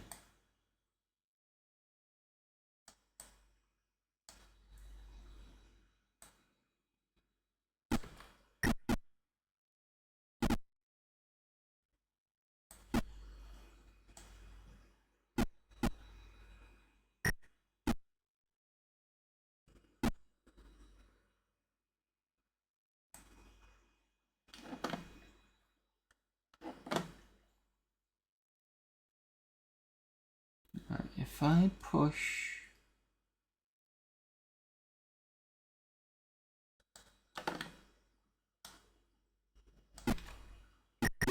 Yes, that's got to be a win. Yep. So, I clicked the pocket on the little map thing, and then I hit the ball. It didn't hit my black; it just hit the yellow, and then apparently, the other player won, and I was like, okay. I don't remember putting anything.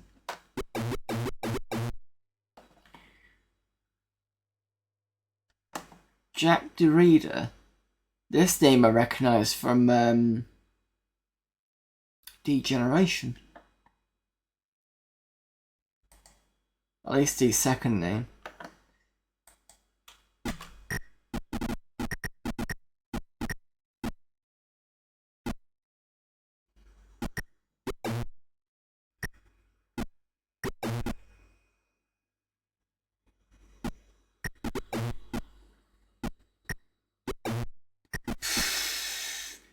Getting owned here.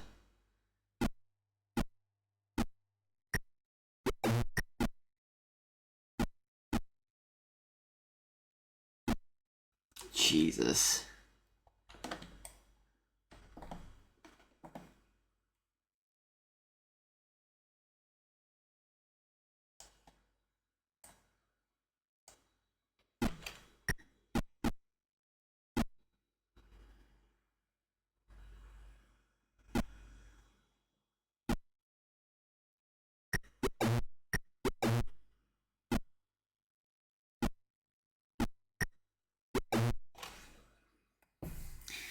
Well, he's a bit sharky.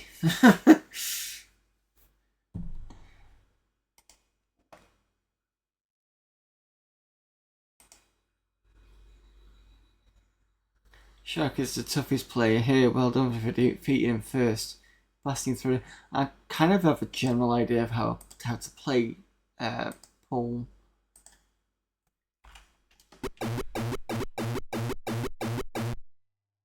Okay, Slick Nicky.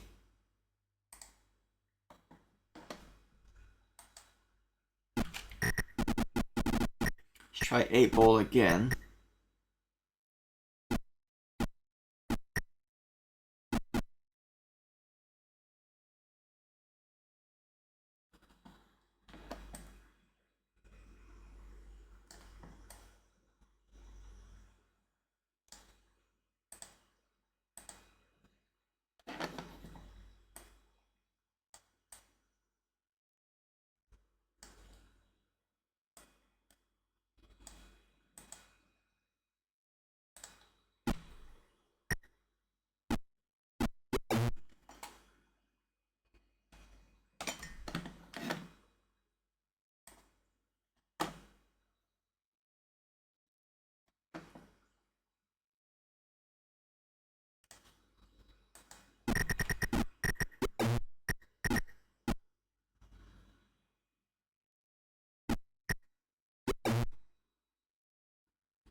Oh, you made a foul, did you?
quite this right angle, but never mind.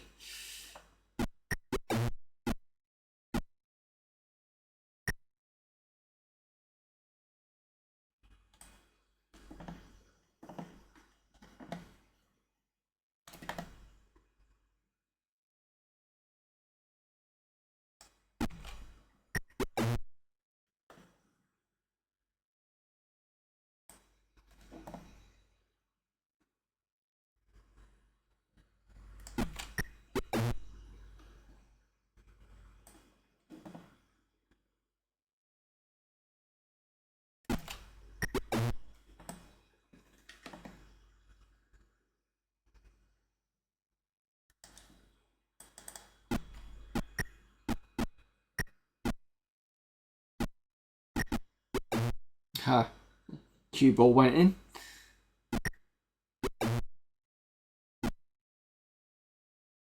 Don't you think this one?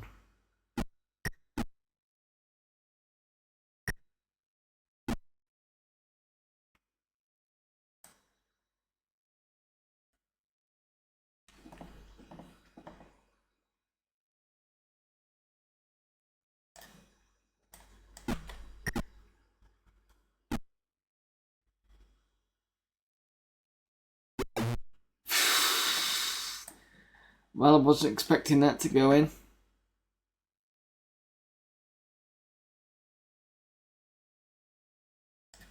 And we are...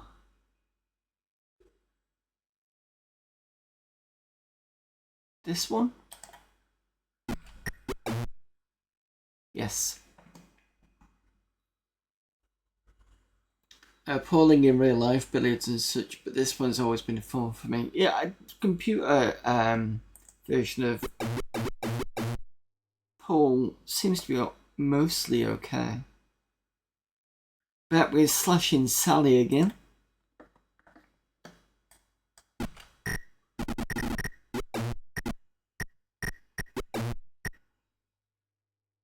So I can go for either colour. Can I be cheeky and do this?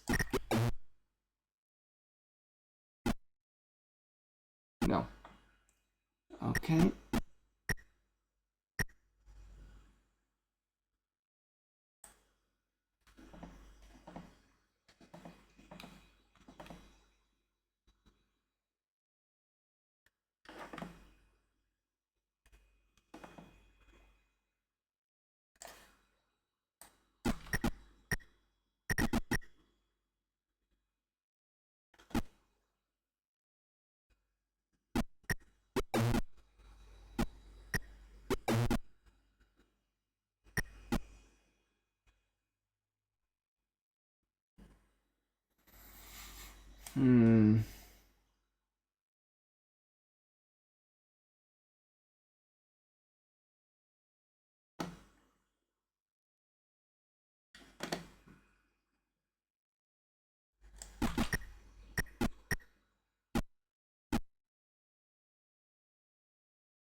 Oh, how did you foul?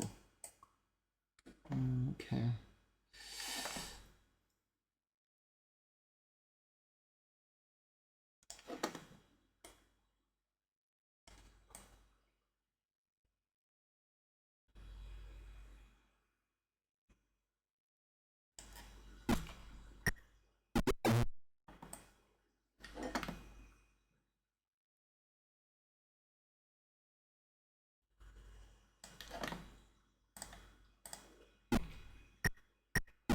Oh, I was hoping to knock that in there.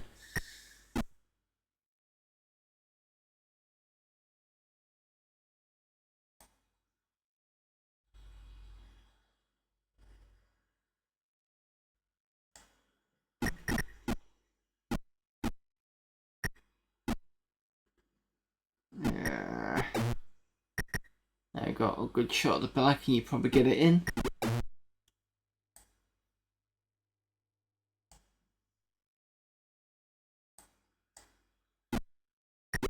Yeah. It's quite a fun game, this. Quite like it, especially for the year.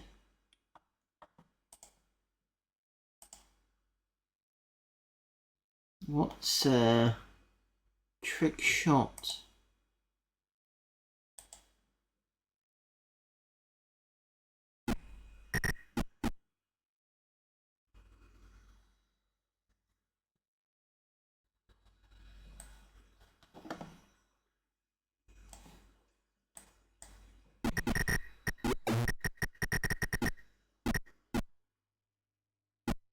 Is this just almost like practice mode or something?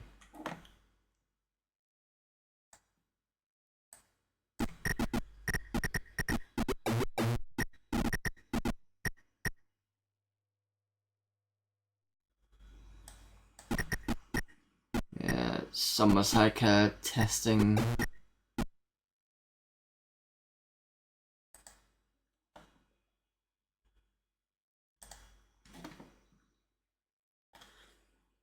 Files are coming with a CPU as well. It makes the matches seem a pinch more human in a way.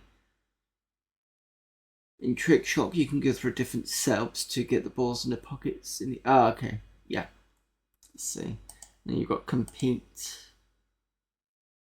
and Compete's gonna be one-on-one, isn't it? Okay.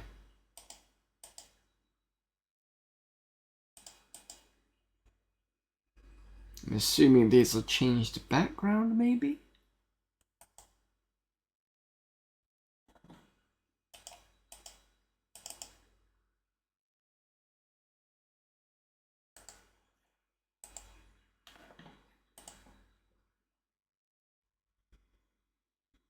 I've seen this before in the recent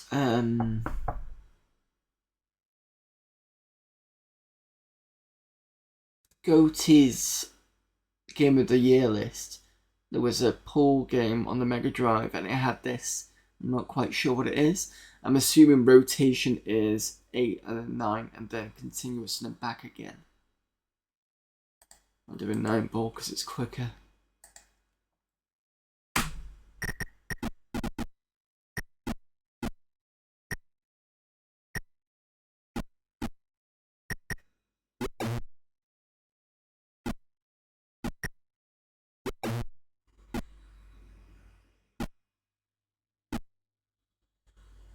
Oh, I see. Okay. Taking a beer, it's like, unless it's holidays. Yep, well, I'm still working for a couple more days yet, and then I've got my holidays to do. But once we get to Amiga Monday, I'll probably do some Christmas gaming. But cheers to you too.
14.1 is basically straight pull, making as many pockets without. Oh, I see. Okay. I take it that doesn't matter about the ball colour or anything like that, or is it just.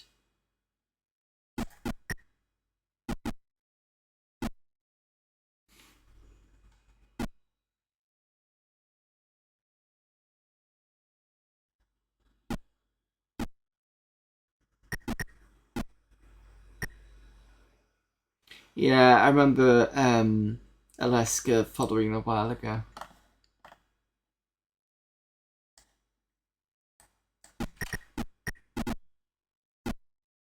Just smacking the balls around now. You have to excuse me.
Let's see if I can get it in that corner there.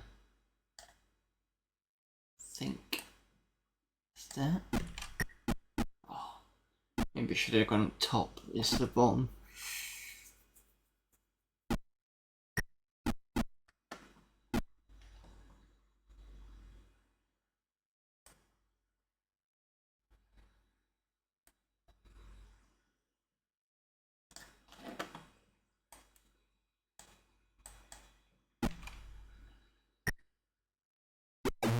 Thank God for that. There you go.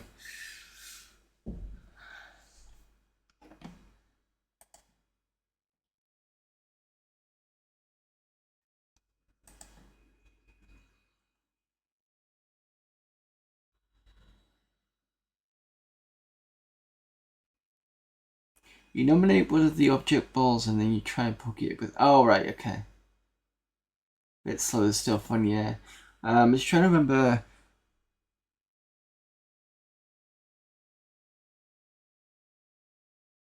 Was there a slight difference to the way the game reminded me a little bit of what's that pool game on the arcades? Side Pocket. That's what it looked like, but I don't think it was called Side Pocket. I think it was called something else.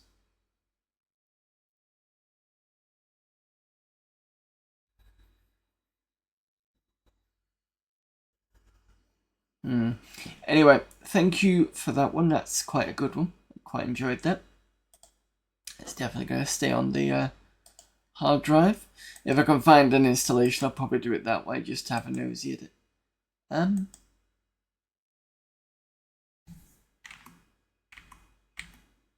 I not escape?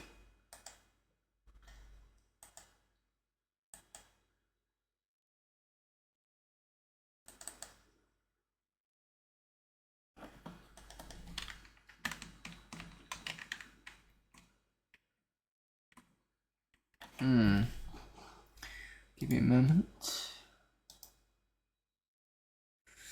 Anybody got any other suggestions? Because I'll do one more game and then I'm going to call it a stream, I think.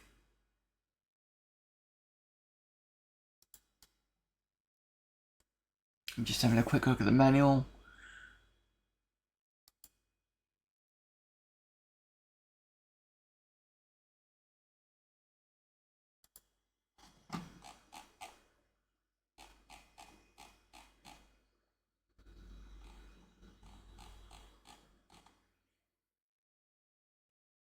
You can also get it for the Amiga and the ST.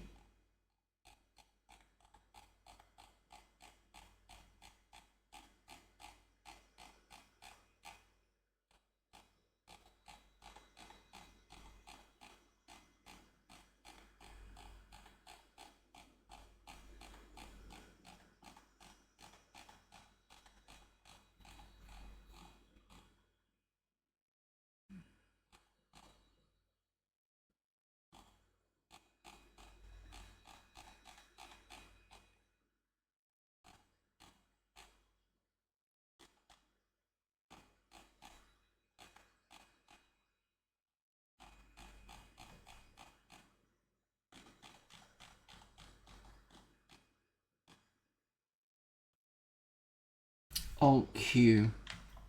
There we go.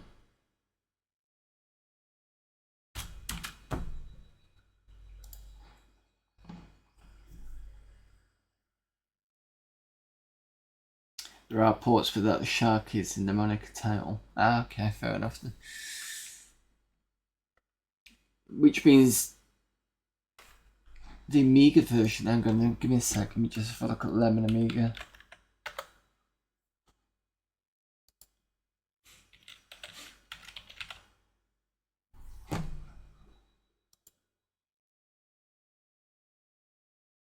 No, the Amiga version. Well, I typed in Sharkies and I've got Sharkies Mole 3D Pool.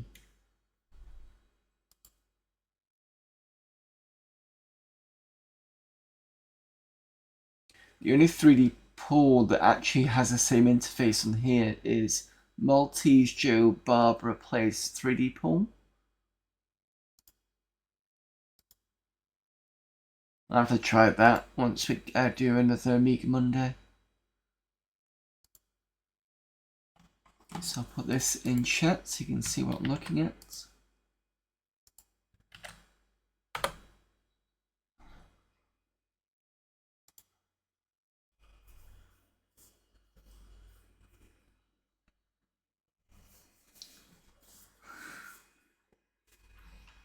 Right, anybody else got any other suggestion? Do apologise for the yawning.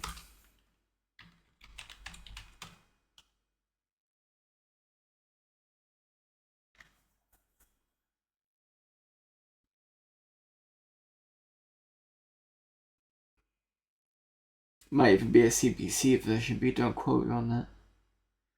Police Quest, I do have that. Question is, which hard drive? I think it's on C. No, I can have a go of it. That's fine. Thing with Police Quest is it's easy to die in it. I think it's in Sierra. Yeah, so these are all the games I've got my Sierra folder. So I've got Quest for a Hero, I think. Trial, I'm guessing, is Hero 2 or 3. Shadows is 2 or 3. I've got Police Quest 2 and 4 and 1. MH, I can't remember what that one is. Oh, it's Manhunter. The one with the eyeballs.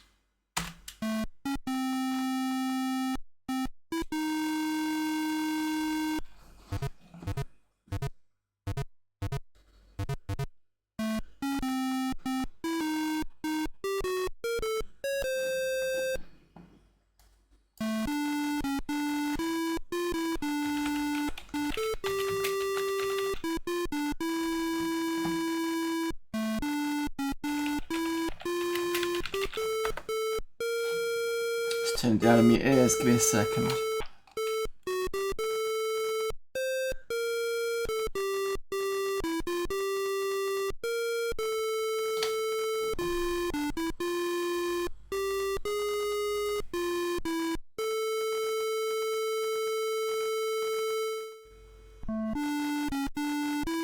I'm guessing this is the 87 release.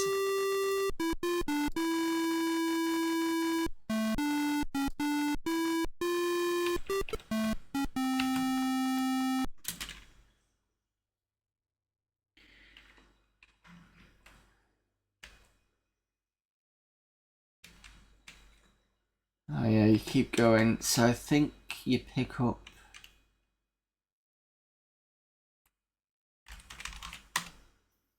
around the hallway is a keyboard, a table holding radio extenders, a photograph on the far wall, and a barred window to the evidence room.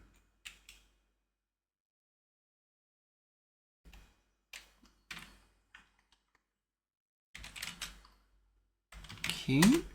You take the patrol car keys from the keyboard.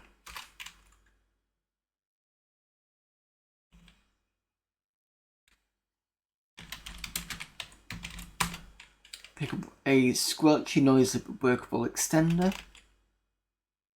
Sure, I'm supposed to shower or something.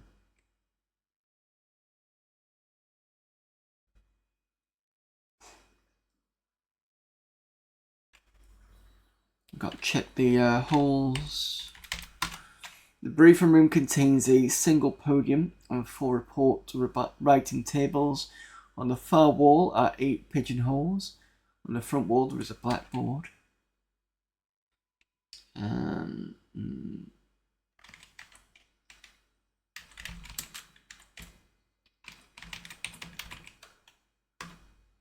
look in Steve's pigeonholes, see a sack of subpoenas.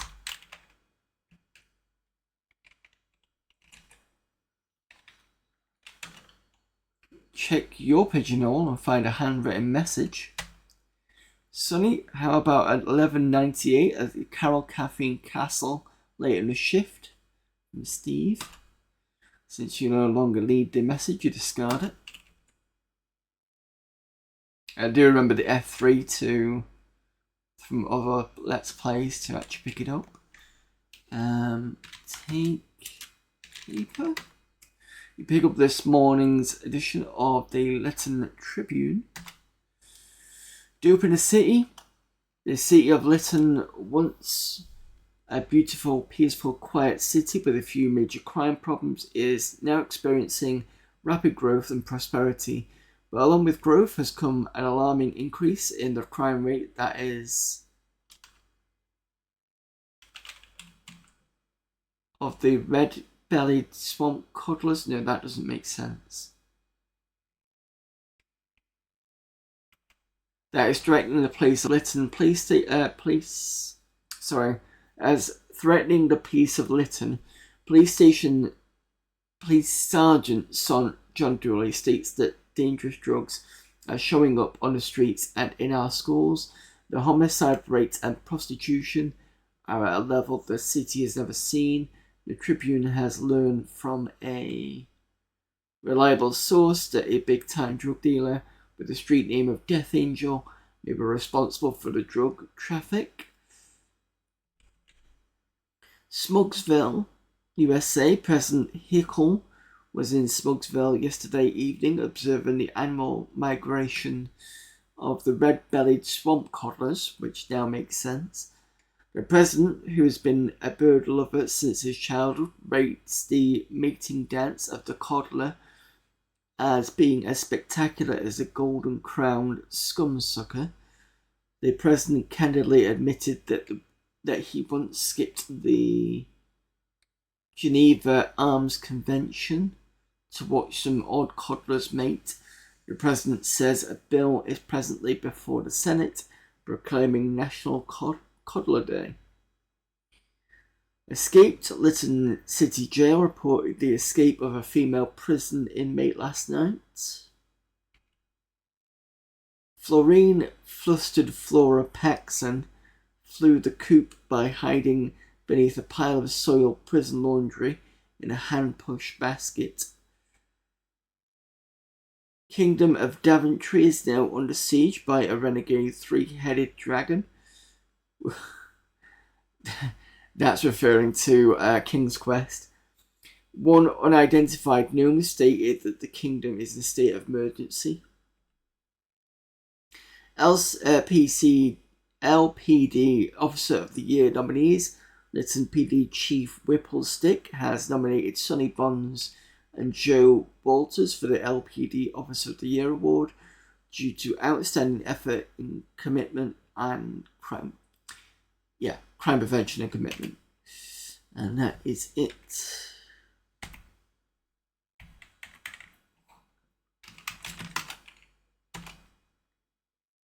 report down.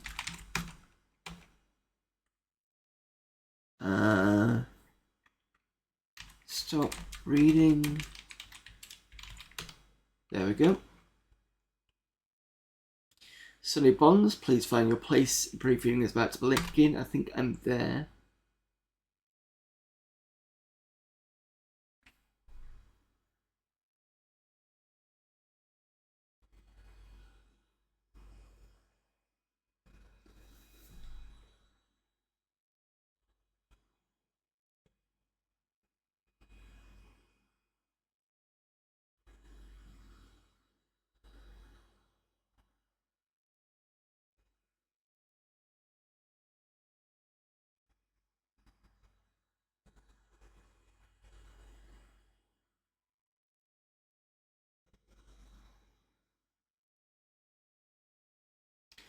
Dooley yells, Sunny, find your desk. What? I'm assuming it's this one then?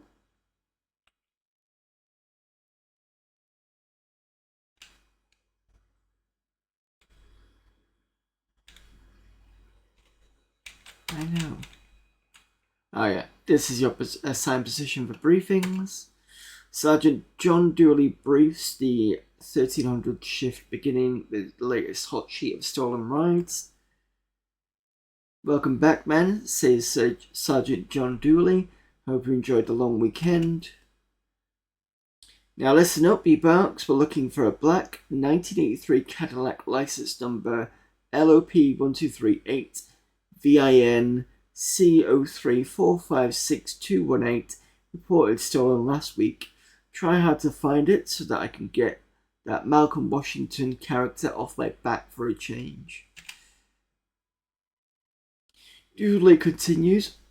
Sorry. Now hear this. Last night, 3 teenagers were arrested in 3 separate arrests, each for drunk driving. 2 of the 3 were in possession of cocaine, and all 3 attended Jefferson High School.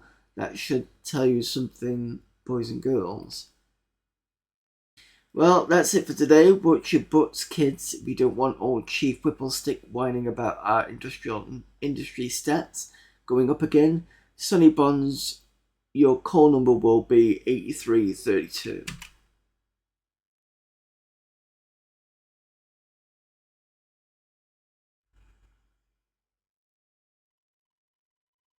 I suppose I could just leave. I'm sure I'm supposed to take a shower.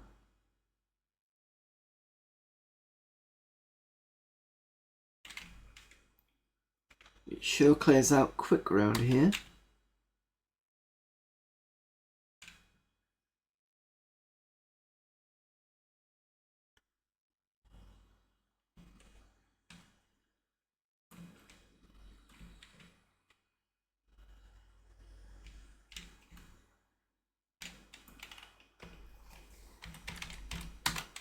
The Lytton PD locker room has 2 rows of full-size double-stacked lockers with a bench between them, 2 showers and 3 toilet stalls. Open locker.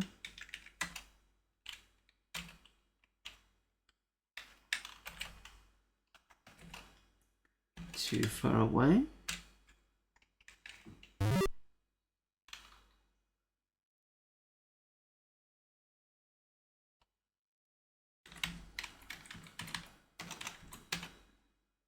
Regulations require a shower before changing.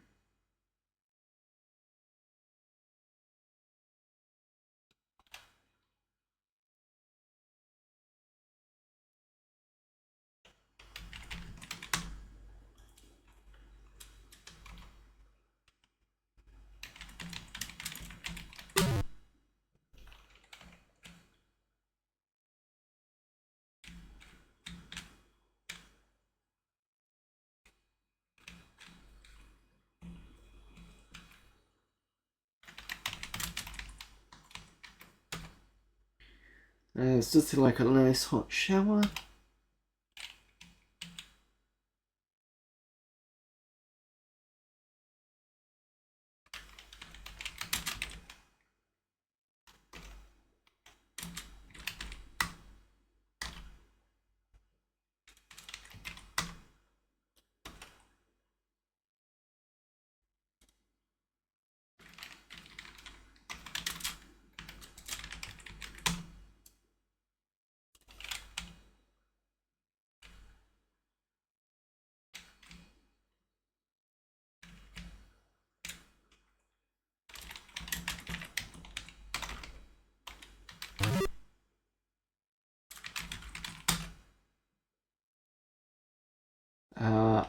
take gun.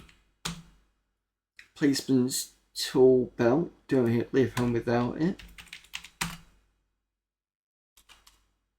Briefcase rests on the bottom of the locker. Keys to your Corvette are hanging on the hook. The towel is neatly folded. Civilian clothes are hanging. Old t-shirt and a pair of jeans hang here. Right, so take ammo. You take a speed loaded with 6 rounds of .357 Magnum hollow point silver jacketed bullets. Take key. Oh, that's the off-duty key. Take briefcase. If I could spell briefcase. The briefcase contains many items you'll need in the field. Close locker. Oh, there, geeky chappy.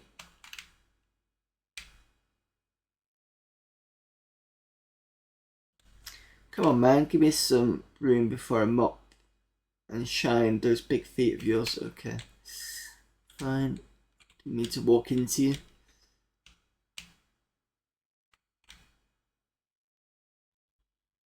Alright, so I should still have the radio.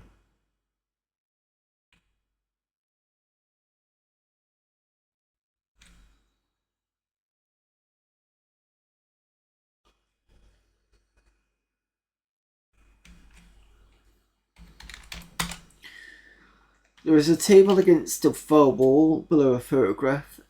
The 3 doorways lead to Lieutenant Morgan's office, to the outside, and to the narcotics office. So we need to nip outside.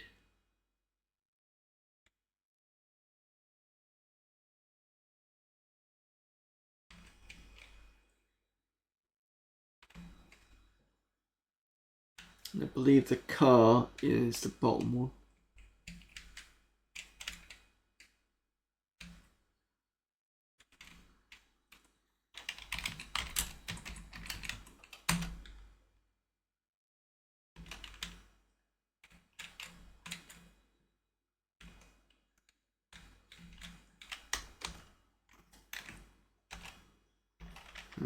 Look.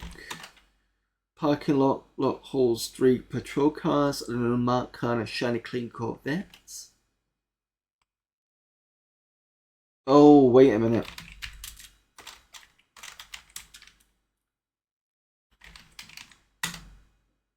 Oh.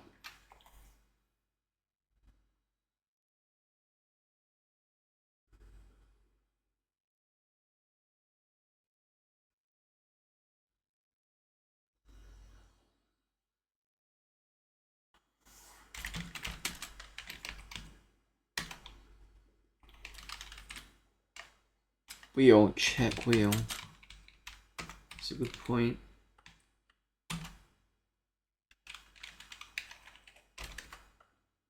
Nope.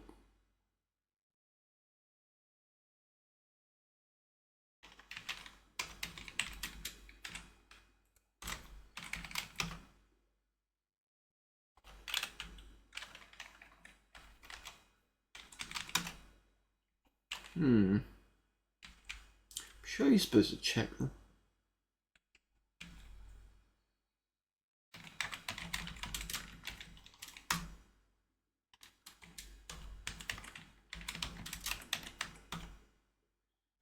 Your 4-marked patrol car features a powerful V8 engine choked down with the very latest in small devices and purchased from the lowest bidder. It's capable of attaining speeds of up to 87 or more miles an hour.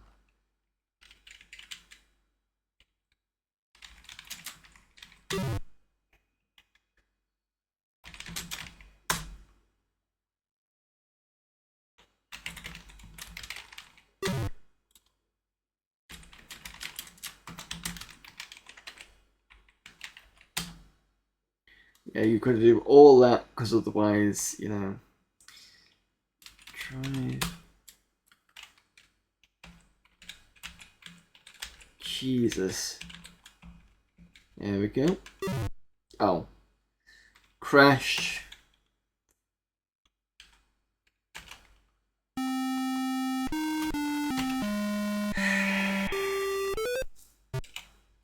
The one issue playing this game.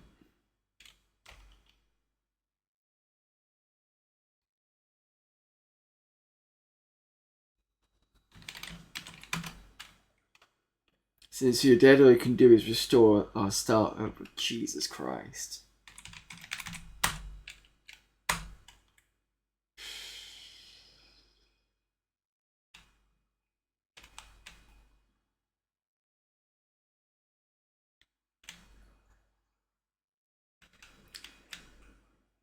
Next game. I mean, you can suggest one. And this is the time when everybody's actually in. Say something, do you know how to tell the difference between an oral and rectal thermometer? By the taste. Oh, that's terrible. Well, see you later. I'm late for a date to raise my caffeine level. Boy, what a hangover I have. I should have left the blue room earlier last night.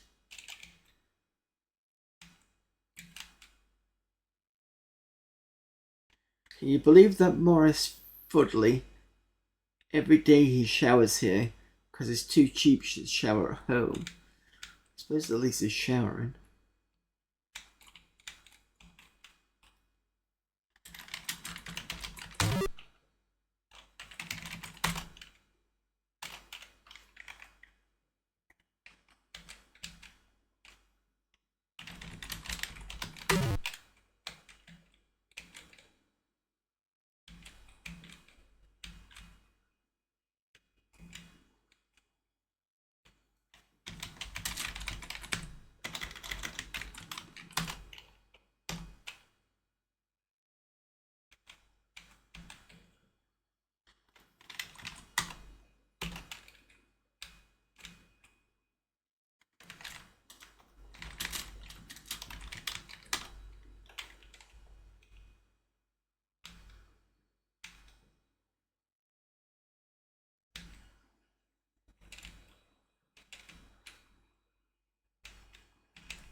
Do this to get the points.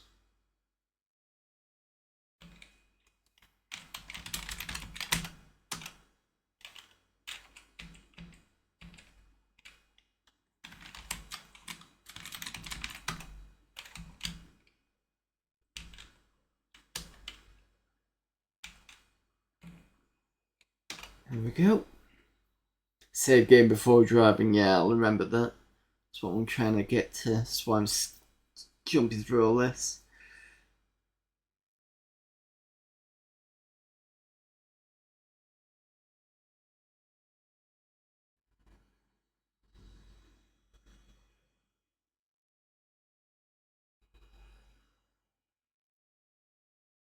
Yeah, I know about that one. Speaking of which, I think I already told everybody about this, but I did get these all as the collection. So I do have the VGA version as well. The ones that are installed on here was installed through, I think I found the discs online. Well, at least I've got a CD version of it now.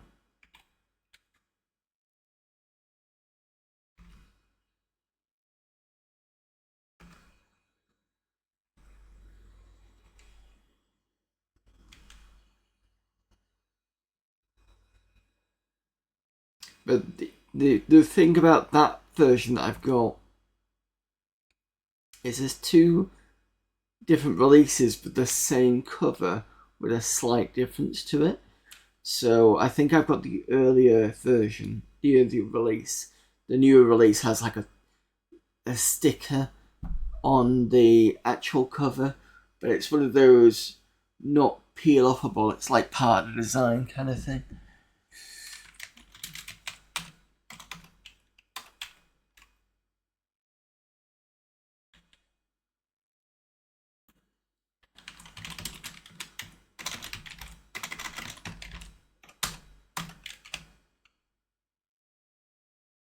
Let me get outside and I'll save.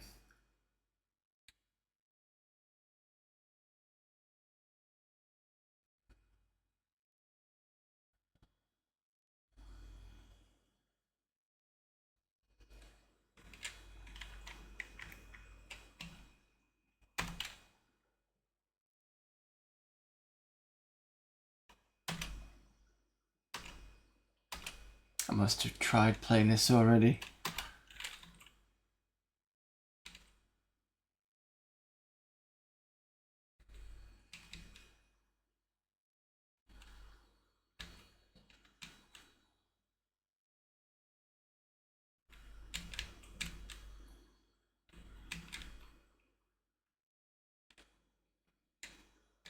I don't know if this will work.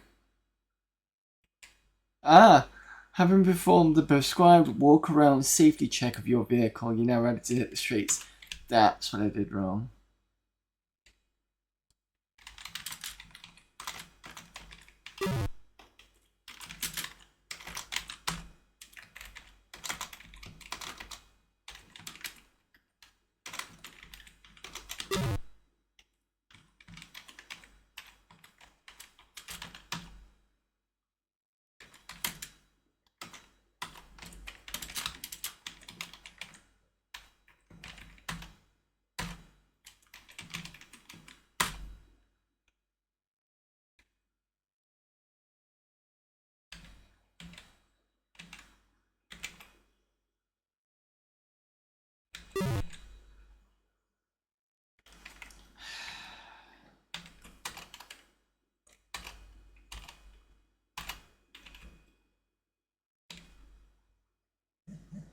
So you don't need to press anything, you just need to...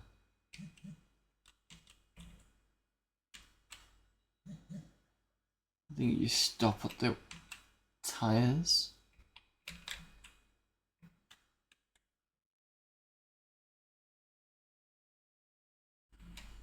Yep, okay.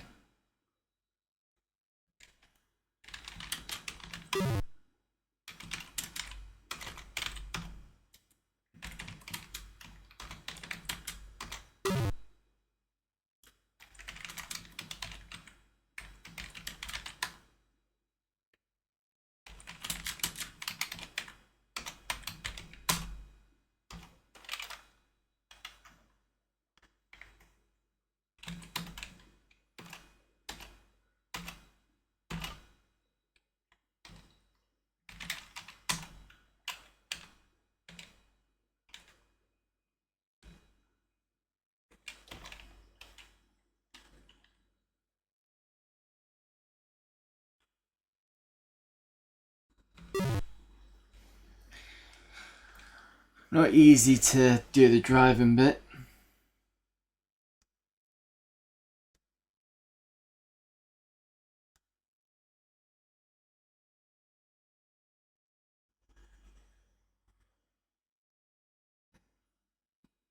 Okay, cool.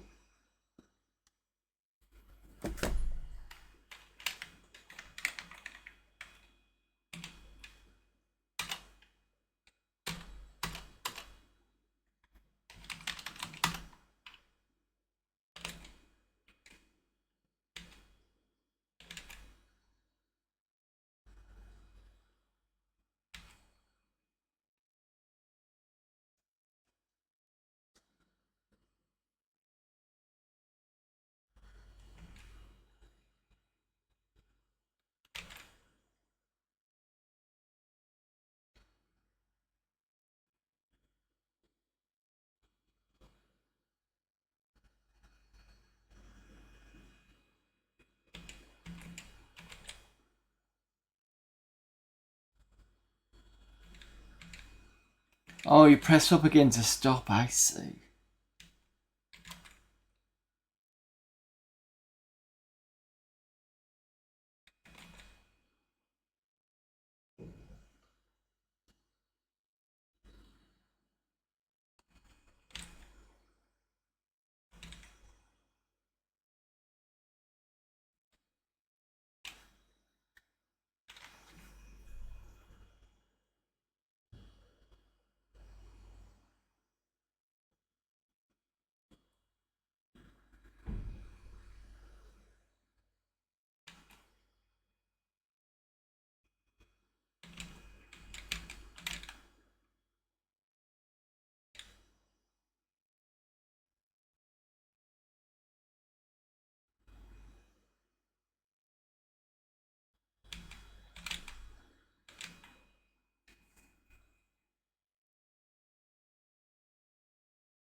Dispatch squawks 8332, 8332, respond to an 1183 southwest corner, figure 4.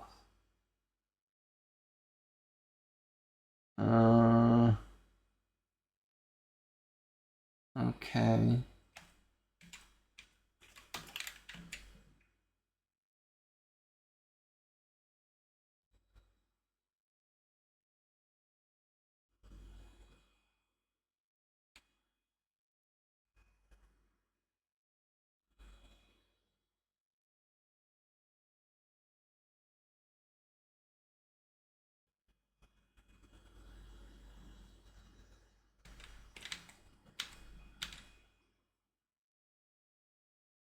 B2.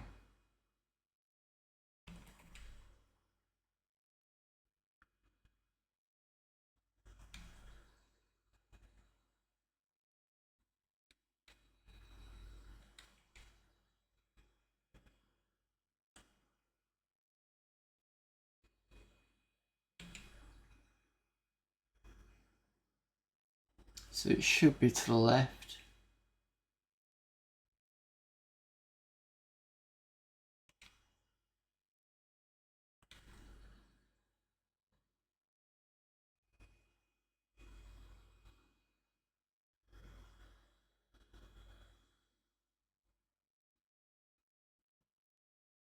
Yeah, I'm doing it.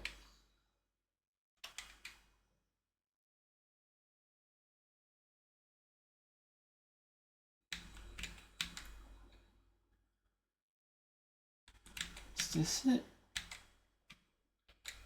Upon your arrival at the scene of the accident, you observe a group of bystanders gawking at a green sedan that attempts to carve its own door into the side of a brick building.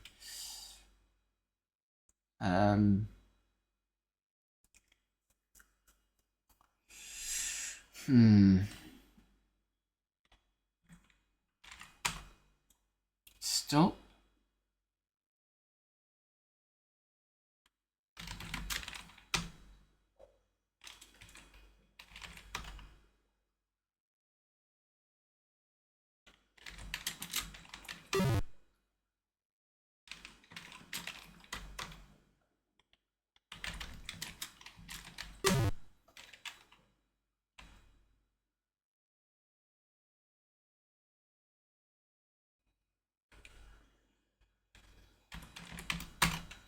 Being a highly trained observer, you immediately notice a smashed coupe on a sidewalk and a crowd of rubberneckers milling around nearby. The crowd includes one particularly anxious young man.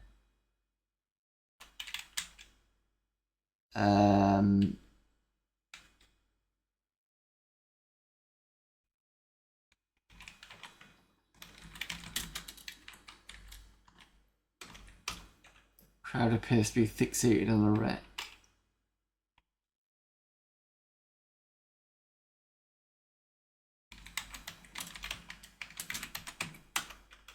There's a man slumped over the steering wheel.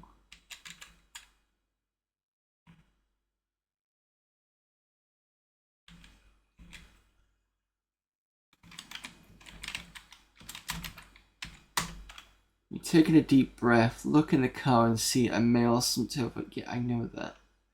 close look reveals a bloody injury to the left side of his head and a gaping hole in his lower right jaw. Oh.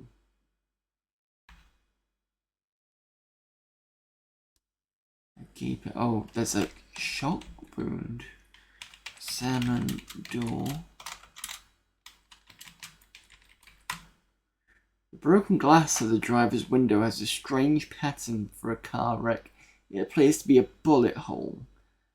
Okay.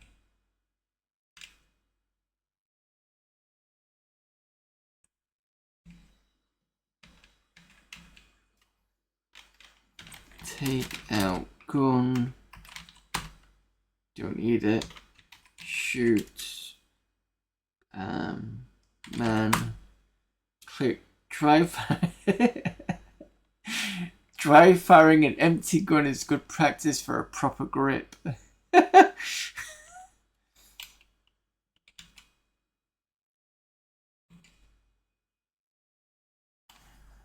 Talk to crowd.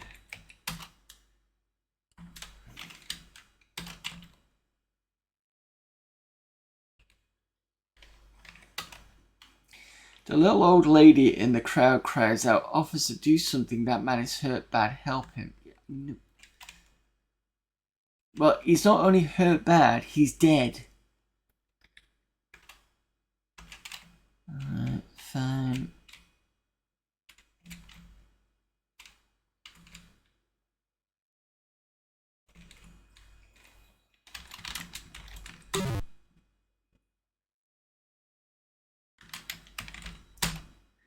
You have nothing to report. Investigate the accident scene to see. Okay.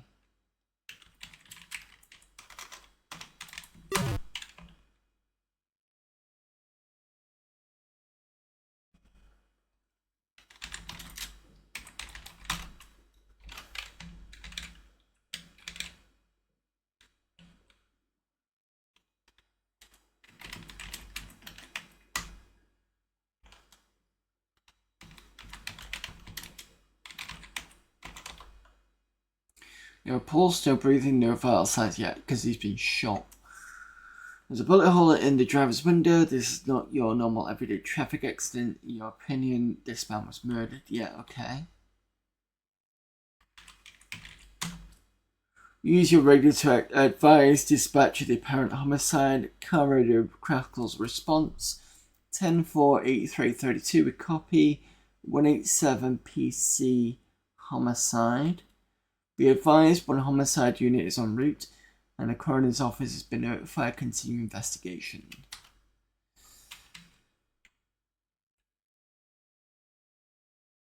Let's talk to the crowd again.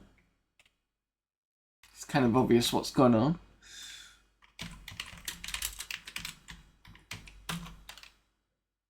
An excited young man approaches you.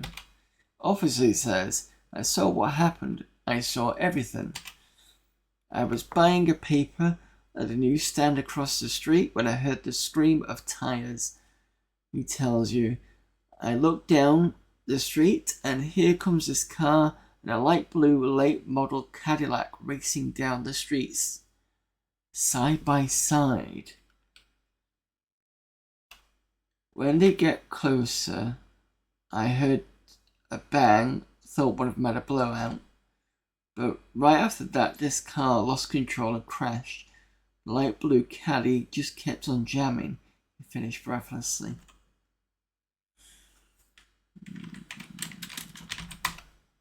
"All I know is," says the witness, "I think they saw the part of his license number L964.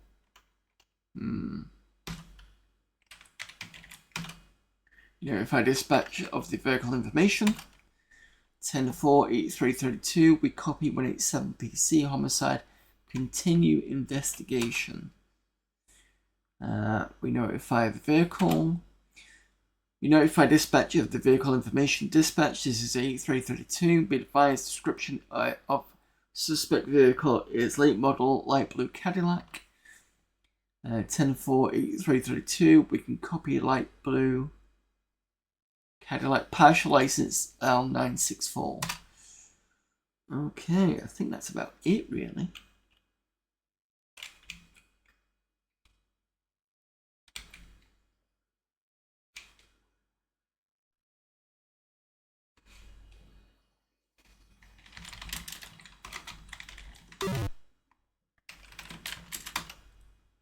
More professional to wait until the homicide detectives. Oh, okay.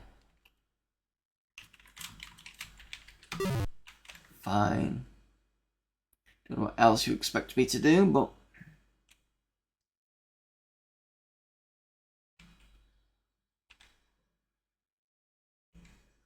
Homicide Detective Oscar Hamilton arrives with Sergeant Dooley. Dooley tells you Bonds, Detective Hamilton will handle the investigation from here. Hit the streets and try to find the rat responsible, says Sergeant Dooley. I'll introduce the witnesses to Hamilton. Right, so I can disappear now.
Oh.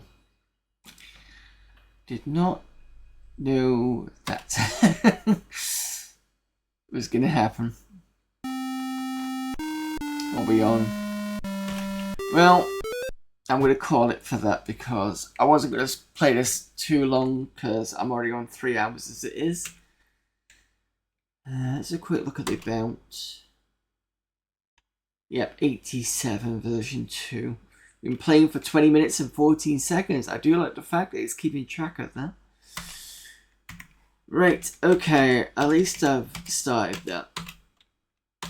Thank you for the suggestion of Police Quest. I do have a lot more stuff in here. It's like 2 gigs worth of stuff on here. So that's Police Quest folder.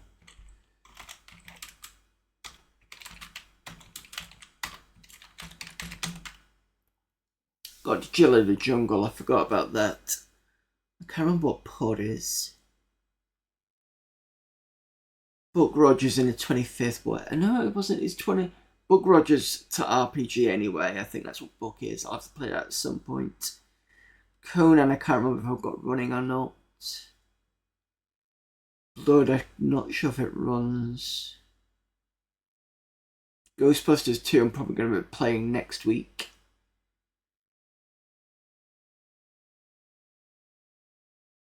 It's always Wheel of Fortune. But no, I said I'm getting kind of tired anyway because it's 1:23 in the morning, so I'm kind of done with that. So thank you very much for the suggestions of Police Quest and what was the other suggestion? Sharky's 3D Pool, I believe. So thank you for that. That's helped me to expand out the stream.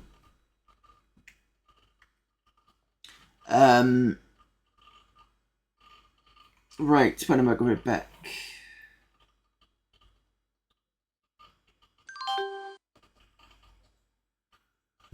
So I will be back tomorrow. Oh no. It's Saturday morning. Sorry, let me think.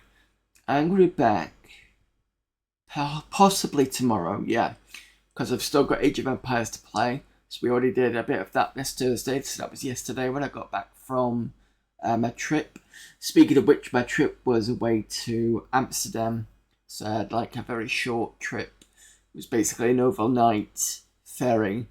Spend a few hours in Amsterdam, overnight back again. So that's why I was off between Monday and Wednesday. I didn't get back until Wednesday night. So I did the stream of Age of Empires on Thursday. I'll probably do another one tomorrow, so about 2:30. And then Sunday is going to be the DOSember main game of Star Trek V, a game that I've kind of already got an ending for, but wasn't the best endings. But I managed to get through it, so I'm happy with that.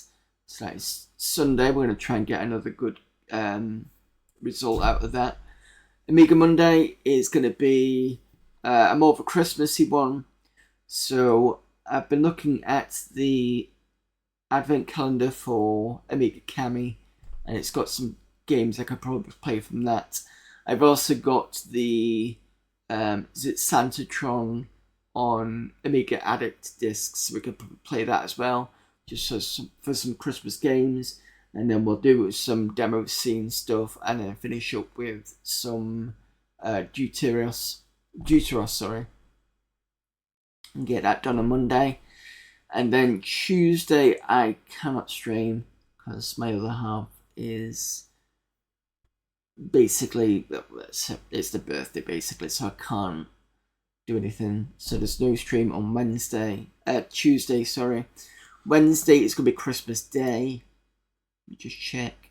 I know I'm away with family, but I don't know what time I'm going to be back, so maybe there might be a stream, I don't know. Thursday I'll try and fit in a stream. I don't know what I'm doing for Thursday. I might do some more DOSember stuff. I'll have a think about that. And then we've got Friday is the 27th. So Friday will be another DOS stream like this, a small one. Let's see what I've got for the 27th. I've got Zombies, a game called Get Pieced, Space Adventure, and we're going to squeeze in Ghostbusters 2, because I've yet to finish that game, so it'll be good for that. And I think that's it in a nutshell, really. So, yeah. So, thanks everyone for popping in. Thank you for all the suggestions. Let's see who's available for raiding. What other DOSember person we can go and look at or for. Who we got on the follow list?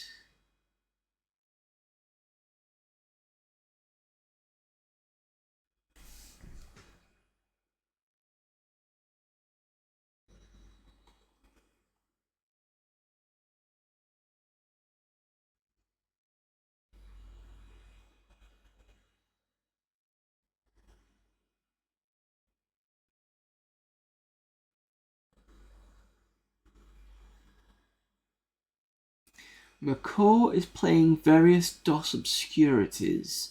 Let's have a quick look what he's got. Operation Space Hog, Freelance Design. I recognise those people. I'm sure I did a game of theirs. Whenever I played a DOS game, I'm like, oh, it's going to be stable. It's going to be like a... Yeah, let's go on and visit McCall. See what random stuff he's going to be playing tonight. So let's get that reading done. Right, again, thanks for popping in. See you all hopefully on tomorrow for Age of Empires. I'm guessing it's going to be 2:30. If not, I'll put in Discord what time I'm going to be on. Then officially I'll be back Sunday for Star Trek V. So until then, I will see you all later. Bye.